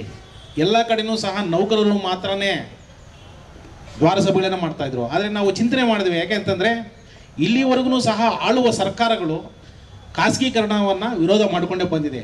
ಯಾಕಂದರೆ ಬೊಮ್ಮಾಯಿ ಅವರಿರ್ಬೋದು, ನಮ್ಮ ಹಿಂದೆ ಇದ್ದಂಥ ಸದಾನಗೌಡರು ಇರ್ಬೋದು, ನಮ್ಮ SM ಕೃಷ್ಣ ಅವರು ಇರ್ಬೋದು, ಇಲ್ಲಿಯವರೆಗೂ ಆ್ಯಸ್ ಆಫ್ ನೌ ಎಲ್ಲನೂ ಸಹ ಖಾಸಗೀಕರಣವನ್ನು ವಿರೋಧ ಮಾಡಿಕೊಂಡೇ ಬಂದಿದೆ. ಆದರೆ ಯಾರೂ ಸಹ ಅರ್ಜಿ ಹಾಕಿರಲಿಲ್ಲ. ರೀಸೆಂಟಾಗಿ ಟಾಟಾ ಅವರು ಹಾಕಿದ್ರು. ಅರ್ಜಿ ಹಾಕಿದ ಮೇಲೆ ಏನು ಮಾಡಬೇಕು, ಕಾನೂನಾತ್ಮಕವಾಗಿ ಅವರು ಕೂಡ ಎಲ್ಲನೂ ರೆಡಿ ಮಾಡಿಕೊಂಡು ಬಂದಿದ್ದಾರೆ. ಒಂದು ವೇಳೆ ಸರ್ಕಾರ ಇದಕ್ಕೆ ವಿರೋಧ ವ್ಯಕ್ತಪಡಿಸಿದ್ರು ನಾವು ಸುಪ್ರೀಂ ಕೋರ್ಟ್ ಮುಖಾಂತರ ಆದ್ರೂ ಇಲ್ಲಿ ಬಂದು ನಾವು ವ್ಯಾಪಾರ ಮಾಡಬೇಕು ಅಂತೇಳ್ಬಿಟ್ಟು, ಆ ಒಂದು ದೃಷ್ಟಿಯಿಂದ ಇಲ್ಲಿ ನಾವು ನಮ್ಮ ಒಂದು ತಾಲೂಕು ಬಾಗೇಪಲ್ಲಿ ಚೇಳೂರು ತಾಲೂಕಿನಲ್ಲಿ ಹಲವಾರು ಸಂಘಟನೆಗಳಿದೆ. ಆ ಸಂಘಟನೆಗಳಲ್ಲಿ ಇರ್ತಕ್ಕಂಥವರು ಹಲವಾರು ಪಕ್ಷಗಳಲ್ಲಿ ಗುರುತಿಸ್ಕೊಂಡಿದ್ದಾರೆ. ಆದ್ರೂ ಸಹ ಸಂಘಟನೆ ರೈತರ ಹಿತ, ಸಾರ್ವಜನಿಕರ ಹಿತ, ಕೂಲಕಾರ್ಮಿಕರ ಹಿತ ಅಂತ ಬಂದಾಗ ಎಲ್ಲರೂ ಸಹ ಪಕ್ಷ ಭೇದ ಮರೆತು, ಜಾತಿ ಭೇದ ಮರೆತು ಒಗ್ಗಟ್ಟಾಗ್ತಾ ಇದ್ದಾರೆ. ಆ ಒಂದು ದೃಷ್ಟಿಯಿಂದ ಅವರನ್ನು ಸಹ ನಾವು ನಮ್ಮ ಜೊತೆ ಕರ್ಕೊಂಡು ಇಲ್ಲಿ ನೌಕರರಿಗೆ ಎಷ್ಟು ಸಮಸ್ಯೆ ಆಗ್ತಾ ಇದೆ, ಅದೇ ರೀತಿಯ ಸಮಸ್ಯೆ ಸಾರ್ವಜನಿಕರಿಗೆ ಎಷ್ಟು ಆಗುತ್ತೆ ಅನ್ನೋದನ್ನು ಸಹ ನಾವು ತಿಳಿಯಪಡಿಸಿ ಮುಂದಿನ ದಿನಗಳಲ್ಲಿ ಉಗ್ರವಾದಂಥ ಹೋರಾಟ ಬರುವಂಥ ಸಂದರ್ಭ ಬಂದರೆ ಎಲ್ಲರನ್ನೂ ಸಜ್ಜುಗೊಳಿಸಬೇಕು ಅನ್ನೋ ಒಂದು ದೃಷ್ಟಿಯಿಂದ ಇವತ್ತು ಒಂದು ಸಭೆಯನ್ನು ಕರೆದಿದ್ವಿ. ಈ ಒಂದು ಸಭೆಗೆ ಆಗಮಿಸಿರ್ತಕ್ಕಂತಹ ಎಲ್ಲ ಸಂಘ ಸಂಸ್ಥೆಗಳ ಮುಖಂಡರು, ಎಲ್ಲ ರಾಜಕೀಯ ಪಕ್ಷಗಳ ಮುಖಂಡರು, ಮತ್ತು ನಮ್ಮ ಮಹಿಳಾ ನಾಯಕಿಯರಿಗೂ ಮತ್ತು ಪತ್ರಿಕಾ ಮಾಧ್ಯಮ ಮಿತ್ರರಿಗೂ ಸಹ ನಾನು ಧನ್ಯವಾದಗಳು ಮತ್ತು ಕೃತಜ್ಞತೆಗಳನ್ನು ಅರ್ಪಿಸ್ತಾ ಇದ್ದೀನಿ. ಅದೇ ರೀತಿ ಈಗ ಎಲ್ಲಾನು ಹಿರಿಯರೆಲ್ಲನೂ ಹೇಳ್ಕೊಂಡು ಬಂದಿದ್ದೀರಾ. ತುಂಬ ಹಿರಿಯರು ಅಂತಂದರೆ 65 ವರ್ಷ 75 ವರ್ಷ ಆವತ್ತಿಗೆ ವಿದ್ಯುತ್ ಈ ಕ್ಷೇತ್ರಕ್ಕೆ ಬರಬೇಕು ಅಂತಂದರೆ ಎಷ್ಟು ಕಷ್ಟ ಇತ್ತು, ಎಷ್ಟು ಜನರು ಈ ಕಂಬಗಳನ್ನು ನೆಡಬೇಕು ಅಂತಂದರೆ ತಮ್ಮ ಕೈ ಕಾಲು ಮುರ್ಕೊಂಡು ಇಷ್ಟು ಮಾತ್ರ ಡೆವಲಪ್ಮೆಂಟ್ ಮಾಡೋಕ್ಕಾಗಿದೆ.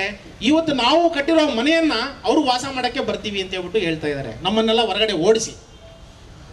ಆ ಒಂದು ದೃಷ್ಟಿಯಿಂದ ನೋಡಿ, ನಾನು ಕೆಲವೊಂದನ್ನು ವಿಷಯಗಳನ್ನು ತಮ್ಮ ಗಮನಕ್ಕೆ ತರ್ತೀನಿ. ಇವತ್ತು ರೈತರಿಗೆ 10 HP ವರೆಗೂ ಉಚಿತ ವಿದ್ಯುತ್ ಇದೆ. 10 HP ದಾಟಿದ್ರೆ ಉಚಿತ ವಿದ್ಯುತ್ ಕೊಡೋಕ್ಕಾಗಲ್ಲ. 10 HP ಬೋರ್ವೆಲ್ಗೆ ನಾವು ನೀರು ಎತ್ತಕ್ಕಾಗುತ್ತಾ? ಆಗಲ್ಲ. 15 HP 20 HP ಎಷ್ಟೋ ಕಡೆ 25 HP ಇದೆ. ಓಡಿಸ್ಬೇಕು. ಓಡಿಸ್ಲಿಲ್ಲ ಅಂದರೆ ನಮ್ಮ ಜೀವನ ನಡೆಯಲ್ಲ. ಆದರೆ ಟಾಟಾ ಕಂಪ್ನಿಯವ್ರು ಬಂದರೆ 10 HPಗೆ ಸೀಮಿತ ಮಾಡ್ತಾರ? ಮಾಡಲ್ಲ. ಇದು ರೈತರ ವಿಷಯ. ಮತ್ತು ಮೀಟ್ರ್ ಹಾಕಿದ್ರು ಅಂತ ಅನ್ಕೊಳ್ಳಿ, ಸರ್ಕಾರ ನಿಮಗೆ ಸಬ್ಸಿಡಿ ಬರುತ್ತೆ, ಅಕೌಂಟಿಗೆ ಬರುತ್ತೆ, ನೀವು ಅಕೌಂಟಿಗೆ ಬಂದಾಗ ನಮಗೆ ಕಟ್ಟಿ ಮೊದಲು ನೀವು ಕಟ್ಟಿಬಿಡಿ ಅಂತಾರೆ. ನಮ್ಮ ಹತ್ರ ಗೊಬ್ಬರ ತಗೊಳ್ಳೋಕ್ಕೆ ದುಡ್ಡಿರೋಲ್ಲ. ಇಲ್ಲಿ ಪ್ರತಿಯೊಬ್ಬರು ರೈತರ ಮಕ್ಕಳೇ. ಗ್ಯಾಸ್ ಸಬ್ಸಿಡಿ ಬಂದಂಗೆ ಅಕೌಂಟಿಗೆ ಬಂದರೆ ನಾವು ಏನಕ್ಕೋ ಒಂದು ಖರ್ಚು ಮಾಡ್ಕೊಂಡಿರ್ತೀವಿ, ಇಲ್ಲ ನಮ್ದು ಯಾವುದಾದ್ರೂ ಕಂತು ಲೋನ್ ಇತ್ತು ಅಂದರೆ ಪುಟ್ಟಕ್ಕಂತ ಕಟ್ಟಾಗಿ ಹೋಗ್ಬಿಟ್ಟಿರುತ್ತೆ. ಕರೆನ್ಸಿ ಬಂತು ಅಂತ ಅನ್ಕೊಳ್ಳಿ, ದುಡ್ಡಿದ್ರೇ ನಾವು ಕರೆಂಟ್ ತಗೊಳಕ್ಕಾಗೋದು. ಇದು ನಾವು ದುಡ್ಡು ಕಟ್ಟಿ ಬೆಳೆ ಬೆಳೆಯೋಕ್ಕಾಗುತ್ತಾ? ನಾವು ಬೆಳೆ ಬೆಳೆದ್ರೇ ನಮಗೆ ಬೆಂಬಲವಾದಂಥ ಬೆಲೆ ಸಿಗಲ್ಲ. ಅಂಥ ಪರಿಸ್ಥಿತಿಯಲ್ಲಿ ವಿದ್ಯುತ್ ಕೂಡ ನಾವು ದುಡ್ಡು ಕೊಟ್ಟು ಅಡ್ವಾನ್ಸ್ ದುಡ್ಡು ಕೊಟ್ಟು ತಗೋಬೇಕು ಅಂತಂದರೆ ಎಷ್ಟು ಕಷ್ಟ ಇದೆ. ಇದನ್ನೆಲ್ಲನೂ ಸಹ ತಾವು ಇಲ್ಲಿಂದ ಹೊರಡಿದ ಮೇಲೆ ಎಲ್ಲ ರೈತರಲ್ಲೂ ತಮ್ಮ ಮನೆಗಳಲ್ಲಿ ಅರಿವನ್ನು ಮೂಡಿಸಬೇಕು ಅಂತೇಳ್ಬಿಟ್ಟು ರೈತರಲ್ಲಿ ಮನವಿ ಮಾಡ್ತಾ, ಈಗ ಇನ್ನು ಸಮುದಾಯಗಳಿಗೆ ಬಂತಂದರೆ ರಾಜ್ಯ ಸರ್ಕಾರಗಳು ಪ್ರತಿ ಸಮುದಾಯಗಳಿಗೂ ಸಹ ಹಲವಾರು ವಿದ್ಯುತ್ ಕ್ಷೇತ್ರದಲ್ಲಿ ಹಲವಾರು ಯೋಜನೆಗಳನ್ನು ತಗೊಂಡು ಬಂದಿದೆ. ಏನು, ಈಗ ದೇವರಾಜ ಅರಸು ಕಾರ್ಪೊರೇಷನ್ ಹೋದರೆ ಗಂಗಾ ಕಲ್ಯಾಣ ಕೊಡ್ತಾರೆ, ಎಲ್ಲ ಅಂಬೇಡ್ಕರ್ ಕಾರ್ಪೊರೇಷನ್ ಕೊಡ್ತಾರೆ, ಬೋವಿ ಕಾರ್ಪೊರೇಷನ್ ಕೊಡ್ತಾರೆ. ಪ್ರತಿಯೊಂದು ಸಮುದಾಯಗಳಲ್ಲಿ ಇರ್ತಕ್ಕಂಥ ಕಾರ್ಪೊರೇಷನಲ್ಲಿ ಬರೀ 70,000 ರೂಪಾಯಿ ಕಟ್ಸ್ಕೊಂಡು ನಾವು ಒಂದು ಟ್ರಾನ್ಸ್ಫಾರ್ಮರ್ ಹಾಕ್ತೀವಿ. ಒಂದು 5 ಕಂಬ ಇರಲಿ 10 ಕಂಬ ಇರಲಿ ನಾವು ಹಾಕ್ತಾ ಇದೀವಿ 70,000 ರೂಪಾಯಿಗೆ. ಒಂದು ಟ್ರಾನ್ಸ್ಫಾರ್ಮರ್ ಹಾಕಬೇಕು ಅಂತಂದರೆ 5 ಲಕ್ಷ 3 ರಿಂದ 5 ಲಕ್ಷ ರೂಪಾಯಿ ಖರ್ಚಾಗ್ತಾ ಇದೆ. ಇವತ್ತು ಟಾಟಾ ಕಂಪ್ನಿಯವರು ಬಂತು ಅಂತಂದರೆ 3 ರಿಂದ 5 ಲಕ್ಷ ರೂಪಾಯಿ ಕೊಟ್ಟು ನಿಮಗೆ ಫ್ರೀಯಾಗಿ ಹಾಕ್ತಾರಾ? ಹಾಕಲ್ಲ. ದುಡ್ಡು ಕೊಡಿ ಲೈನ್ ಹಾಕ್ತೀವಿ ಅಂತ ಹೇಳ್ತಾರೆ. ಇದು ಒಂದು ಭಾಗ. ನೆಕ್ಸ್ಟು, ಈಗ ನಾವು ಸರ್ಕಾರಿ ಸ್ವಾಮ್ಯದವರೇ ಇರೋದ್ರಿಂದ ಈಗ ಎಷ್ಟೋ ಜನರ ಹತ್ರ 1 ಲಕ್ಷ ರೂಪಾಯಿ, ನಮಗೆ 1 ಲಕ್ಷ ರೂಪಾಯಿ 50,000 ರೂಪಾಯಿ ಸಂಬಳ ಬಂದರೆ ತಿಂಗಳು ಪ್ರಾರಂಭಕ್ಕೆ ನಮ್ಮ ಹತ್ರ ಸಂಬಳ ಬಂದ ದಿನನೇ ನಮ್ಮ ಹತ್ರ 500 ರೂಪಾಯಿ ಇರಲ್ಲ ಅಂತಂದಮೇಲೆ ಕೂಲಿ ಮಾಡೋವಂಥವರು ರೈತರ ಹತ್ರ ಎಲ್ಲಿ ದುಡ್ಡು ಸ್ಟಾಕ್ ಇರುತ್ತೆ? ಎಷ್ಟೋ ಜನ ದುಡ್ಡು ಕಟ್ಟಿಲ್ಲ ಅಂತಂದ್ರೂ ಇವತ್ತಲ್ಲ ಅಂದರೆ ನಾಳೆ ಕಟ್ತಾರೆ ನಮ್ಮವರು ಅಂತ ಹೇಳ್ಬಿಟ್ಟು ಸುಮಾರು ಕಡೆಗಳಿಗೆ ಇವತ್ತಿಗೂ ಸಹ ಡಿಸ್ಕನೆಕ್ಷನ್ ಮಾಡಿಲ್ಲ ನಮ್ಮವರು. ಯಾಕೆ ಅಂತಂದರೆ ನಾವೆಲ್ಲ ಆ ಮಟ್ಟದಿಂದನೇ ಬಂದಿದ್ದೀವಿ. ನಾವೂ ಸಹ ಇಲಾಖೆಗೆ ಸೇರೋದಕ್ಕಿಂತ ಮುಂಚೆ ಕರೆಂಟ್ ಬಿಲ್ಗಳ ಕಟ್ಟಕ್ಕೆ ಒದ್ದಾಡ್ಕೊಂಡು ಬಂದಿದ್ದೀವಿ ಅನ್ನೋ ಒಂದು ಮಾನವೀಯ ದೃಷ್ಟಿಯಿಂದ ನಾವೂ ಸಹ ಅನುಸರಿಸಿಕೊಂಡು ಹೋಗ್ತಾ ಇದ್ದೀವಿ. ಇದು ಒಂದು ಭಾಗ. ಮತ್ತೆ ಮೀಟರ್ ಕಾನ್ಸೆಪ್ಟ್ ಬಂತು ಅಂತ ಅನ್ಕೊಳ್ಳಿ. ನಾನು ಒಬ್ಬ ಇಲಾಖೆ ನೌಕರನಾಗಿ ಹೇಳ್ಬಾರ್ದು. ಹಿಂದೆ ಎಲ್ಲ ಮೀಟರ್ ಎಲ್ಲ 800 ರೂಪಾಯಿ 700 ರೂಪಾಯಿ 500 ರೂಪಾಯಿ ಇತ್ತು. ಇವತ್ತು ಒಂದು ಮೀಟರ್ ತಗೋಬೇಕು ಅಂತಂದ್ರೆ 5,000 ರೂಪಾಯಿ ಆಗುತ್ತೆ. ಇವತ್ತು ಮನೆ ಕಟ್ಟಿ ಸುಸ್ತಾ ಹೋಗ್ಬಿಟ್ಟಿರ್ತಾರೆ. ಇಲ್ಲಿ ಕರೆಂಟ್ ಒಂದು ಬನ್ನೋ ಅಷ್ಟೊತ್ತಿಗೆ ಕಷ್ಟಗಳು ಸ್ಟಾರ್ಟ್ ಆಗೋಗ್ಬಿಡುತ್ತೆ ಜನರಿಗೆ. ಅವರು ಗೃಹ ಪ್ರವೇಶ ಮಾಡೋಕೆ ಹೋಗಿ ಬಂದರೆ ಮೀಟರ್ ಹಾಕ್ಕೊಳ್ಳೋಕ್ಕಾಗಲ್ಲ. ಕನಿಷ್ಠ ಇವತ್ತು ಕರೆಂಟ್ ಮೀಟರ್ ಸರ್ವಿಸ್ ತಗೋಬೇಕು ಅಂತಂದರೆ ಗೌರ್ಮೆಂಟ್ ಫೀಸೇ 8 ರಿಂದ 10,000 ರೂಪಾಯಿ ಇದೆ, ಗೌರ್ಮೆಂಟ್ ಫೀಸೇ. ಆದ್ದರಿಂದ ತಾವೆಲ್ಲನೂ ಸಹ ಈ ಎಲ್ಲ ಒಂದು ಗಮನದಲ್ಲಿ ಇಟ್ಕೊಂಡು ಪ್ರತಿಯೊಂದು ಸರ್ಕಾರ ಬಂದಾಗೂ ಸಹ ವಿದ್ಯುತ್ ಇಲಾಖೆಯನ್ನ ಉಪಯೋಗಿಸ್ಕೊಂಡು ಹಲವಾರು ಯೋಜನೆಗಳನ್ನು ಜನರಿಗೆ ತಲುಪಿಸಿದೆ. ಮೊದಲು ಭಾಗ್ಯ ಜ್ಯೋತಿ, ಕುಟೀರ ಜ್ಯೋತಿ, ನೌಕರರ ಪಾತ್ರ ಯಾವುದೂ ಇಲ್ಲ. ನಾವು ಈ ಇಲಾಖೆ ಇರೋದೇ ಸಾರ್ವಜನಿಕರಿಗೆ ಸೇವೆ ಮಾಡಬೇಕು ಅಂತ ಹೊರತು ವ್ಯಾಪಾರ ಮಾಡಬೇಕು ಅನ್ನೋದಲ್ಲ. ವ್ಯಾಪಾರ ಮಾಡೋದು ಒಂದು ಉದ್ದೇಶ. ಯಾರು ಅಂಗಡಿ, ಈಗ ನಾವು ಅಂಗಡಿ ಗ್ರಾಹಕರಿದ್ದಾರೆ, ಕಮರ್ಷಿಯಲ್ ಅವರಿಗೆ ನಾವು ದುಡ್ಡು ತಗೊಳ್ತೀವಿ. ರೈತರಿಗೆ ಪಂಪ್ಸೆಟ್ಗೆ ಯಾರಾದ್ರೂ ದುಡ್ಡು ತಗೊಳ್ತಾ ಇದೀವಾ? ಯಾರು ಇಲ್ಲ, ಉಚಿತ. ಅದರಿಂದ ದಯವಿಟ್ಟು ಸಹ ತಾವೆಲ್ಲನೂ ಸಹ ಇಲ್ಲಿಂದ ಹೋದ್ಮೇಲೆ ಮುಂದಿನ ದಿನಗಳಲ್ಲಿ ಮನೆ ಮನೆಗೂ ನಮ್ಮ ಎಂಪ್ಲಾಯೀಸ್ ಬರ್ತಾರೆ. ನಮ್ಮದು ಒಂದು ಫಾರಮ್ ಆನ್ಲೈನಲ್ಲೇ ನಿಮ್ಮ ಮೊಬೈಲಲ್ಲೇ ಅವರೇ ಫೀಡ್ ಮಾಡ್ತಾರೆ, ಅಬ್ಜೆಕ್ಷನನ್ನು ಫೈಲ್ ಮಾಡಿಕೊಡ್ತಾರೆ. ತಾವೆಲ್ಲರೂ ಸಹ ತಮ್ಮ ಮನೆಗಳಲ್ಲಿ ಮತ್ತು ತಮ್ಮ ಸಂಘ ಸಮಸ್ಯೆಗಳ ಮೂಲಕ ಮಾಹಿತಿಯನ್ನು ಕೊಡಬೇಕು. ನಮ್ಮ ಎಂಪ್ಲಾಯೀಸ್ ಬಂದಾಗ ಅಬ್ಜೆಕ್ಷನನ್ನು ಅವನೇ ಫಿಲ್ ಮಾಡಿಕೊಟ್ಟು ರೆಡಿ ಮಾಡಿಕೊಡ್ತಾರೆ. ತಾವು ಸಹಕಾರ ಮಾಡಿಬಿಟ್ಟು ಅಬ್ಜೆಕ್ಷನ್ನ ಸಲ್ಲಿಸೋದಕ್ಕೆ ತಾವೆಲ್ಲರೂ ಸಹಕಾರ ನೀಡಬೇಕು ಅಂತ ಹೇಳ್ಬಿಟ್ಟು ಈ ವೇದಿಕೆ ಮೂಲಕ ಈ ಎಲ್ಲರ ಸಮ್ಮುಖದಲ್ಲಿ ವಿನಂತಿಯನ್ನ ಮಾಡ್ತಾ ಇದ್ದೀವಿ. ಮತ್ತೆ ಮುಂದಿನ ದಿನಗಳಲ್ಲಿ ಯಾವುದೇ ಪಕ್ಷ ಇರಲಿ, ಯಾವುದೇ ಸಂಘಟನೆ ಇರಲಿ, ನೀವು ಈ ರಾಜ್ಯದಲ್ಲಿ ಎಲ್ಲೇ ಹೋಗಿ ನಾವು ನಿಮ್ಮ ಜೊತೆ ಇರ್ತೀವಿ. ನಾನು ಈ ರಾಜ್ಯದ ಅಧಿಕ ಕಾರ್ಯದರ್ಶಿಯಾಗಿ 50,000 ಜನ ಎಂಪ್ಲಾಯೀಸ್ನ ರೆಪ್ರೆಸೆಂಟ್ ಮಾಡ್ತಾ ಇದ್ದೀನಿ. ನಮ್ಮ ತಾಲೂಕಿನಿಂದ ಇಡೀ 65 ವರ್ಷಗಳಲ್ಲಿ 2ನೇ ಬಾರಿಗೆ ನಾನು ಒಬ್ಬನೇ ಈ ಒಂದು ನಮ್ಮ ಒಂದು ಸಂಘವನ್ನು ರಾಜ್ಯ ಮಟ್ಟದಲ್ಲಿ ಪ್ರತಿನಿಧಿಸ್ತಾ ಇರೋದು. ನಮ್ಮ ಒಂದು ಪ್ರತಿ ಜಿಲ್ಲೆಯಲ್ಲಿ ತಾಲೂಕು ಮಟ್ಟದಲ್ಲಿ ನೀವು ಎಲ್ಲೇ ಹೋಗಿ ನಿಮಗೆ ಏನೇ ಹೋರಾಟಗಳು ಮಾಡಬೇಕು ಅಂತ ಹೋದಾಗ ಉಳ್ಕೊಳ್ಳೋಕ್ಕಿರ್ಬೋದು, ಬೇರೆ ಏನೇ ಸಮಸ್ಯೆ ಬಂದ್ರೂ ಸಹ ನಮಗೊಂದು ಸುಮ್ಮನೆ ಒಂದು ಮೆಸೇಜ್ ಹಾಕಿ ನಾವು ನಮ್ಮ ಅಲ್ಲಿರ್ತಕ್ಕಂತಹ ನಮ್ಮ ಪವರ್ ಮ್ಯಾನ್ ಮಿತ್ರರನ್ನ, ನಮ್ಮ ಲೀಡರ್ಗಳನ್ನ ಕಳಿಸಿ ಅಲ್ಲಿ ನಿಮಗೆ ಏನು ಅನಾನುಕೂಲ ಆಗೋ ನಿಟ್ಟಿನಲ್ಲಿ ಏನು ನಿಮಗೆ ಸೌಲಭ್ಯ ಸಿಗಬೇಕೋ ಆ ಸೌಲಭ್ಯಗಳನ್ನು ಮಾಡೋ ನಿಟ್ಟಿನಲ್ಲಿ ನಾವು ಶ್ರಮಿಸ್ತೀವಿ ಅಂತ ಹೇಳ್ಬಿಟ್ಟು ಸಹ ನಾವು ಹೇಳ್ತಾ ಇದ್ದೀವಿ. ಮತ್ತು ಈ ಒಂದು ಕ್ಷೇತ್ರವನ್ನು ಹೊರತುಪಡಿಸಿ ನಿಮ್ಮ ಬಂಧುಗಳಿಗೆ, ನಿಮ್ಮ ರೈತರಿಗೆ, ನಿಮ್ಮ ಸಹೋದ್ಯೋಗಿಗಳಿಗೆ, ಈಗ ನೀವು ತಾಲೂಕು ಮಟ್ಟದಲ್ಲಿ ಇದ್ದೀರಾ, ಜಿಲ್ಲಾ ಮಟ್ಟದಲ್ಲಿ ಹೋಗ್ತೀರಾ, ರಾಜ್ಯ ಮಟ್ಟಕ್ಕೆ ಹೋಗ್ತೀರಾ, ಎಲ್ಲೇ ನಿಮಗೆ ಈ ಪವರ್ ಸೆಕ್ಟರಲ್ಲಿ ಏನೇ ಸಮಸ್ಯೆಗಳಿರಲಿ ನಮ್ಮ ಗಮನ ತಗೊಂಡು ಬನ್ನಿ. ನಾವು ನಮ್ಮ ಅಲ್ಲಿರ್ತಕ್ಕಂಥ ಅಧಿಕಾರಿಗಳಿಗೆ ಹೇಳ್ಬಿಟ್ಟು ನಾವು ನಮ್ಮ ಕಷ್ಟದಲ್ಲಿ ರೈತರು ಸಂಘ ಸಂಸ್ಥೆಗಳು ಇವತ್ತು ನಿಂತ್ಕೊಂಡಿದ್ದೀವಿ, ಅವರ ಕಷ್ಟಕ್ಕೆ ಸ್ಪಂದಿಸಬೇಕಾಗಿರ್ತಕ್ಕಂಥದ್ದು ನಮ್ಮ ಜವಾಬ್ದಾರಿ ಅಂತ ಹೇಳ್ಬಿಟ್ಟು ಅವ್ರಿಗೂ ಸಹ ಅರಿವು ಮೂಡಿಸಿ, ಅಲ್ಲಿ ನಿಮ್ಮ ಸ್ನೇಹಿತರಿಗೆ ಏನು ಅನುಕೂಲ ಆಗಬೇಕು ಅದನ್ನು ಸಹ ಮಾಡ್ತೀವಿ ಅಂತ ಹೇಳ್ಬಿಟ್ಟು ಈ ಒಂದು ಮಾತನ್ನು ಹೇಳ್ತಾ, ಏನು ತಾವು ನಮ್ಮ ಒಂದು ಇಲಾಖೆಯ ಒಂದು ಮನವಿಯ ಮೇರೆಗೆ ಇವತ್ತೆಲ್ಲ ಇಷ್ಟು ಜನ ಎಲ್ಲ ಬಂದು ನಮ್ಮ ಜೊತೆ ಇದ್ದೀವಿ ಅನ್ನೋ ಒಂದು ಆತ್ಮಸ್ಥೈರ್ಯವನ್ನು ತುಂಬಿಸಿದ್ದೀರಾ. ಎಲ್ಲರಿಗೂ ಸಹ ನಾನು ಶಿರವಾಗಿ ನಮಸ್ಕಾರವನ್ನು ಮಾಡ್ತೀನಿ ಅಂತ ಹೇಳ್ಬಿಟ್ಟು ಹೇಳ್ತಾ 4 ಮಾತುಗಳನ್ನು ಮಾತಾಡೋಕ್ಕೆ ತಾವೆಲ್ಲರೂ ಅವಕಾಶ ಮಾಡಿಕೊಟ್ಟಿದ್ದಕ್ಕೆ ಧನ್ಯವಾದಗಳನ್ನ ಅರ್ಪಿಸ್ತೇನೆ. ಸಂದರ್ಭದಲ್ಲಿ ಇವತ್ತು ಖಾಸಗೀಕರಣಗೊಂಡ್ರೆ ಯಾವ ರೀತಿ ನಾವೆಲ್ಲನೂ ರೈತಾಪಿ ವರ್ಗ ಇರ್ಬೋದು, ಬಡಬಗರು ಇರ್ಬೋದು, ಸಾರ್ವಜನಿಕ ವರ್ಗ ಇರ್ಬೋದು, ಅದೇ ರೀತಿ ನೌಕರ ವರ್ಗವಾದಂಥ ನಾವು ಸಹ ಒಂದು ದ್ವಾರ ಸಭೆಗೆ ಆಗಮಿಸಿದ ತಮಗೆಲ್ಲರಿಗೂ ನಾನು ನಮ್ಮ ಬೇವಿಕಂ ಪರವಾಗಿ ವಂದನೆಗಳನ್ನು ಅರ್ಪಿಸ್ತಾ ಇದ್ದೀನಿ.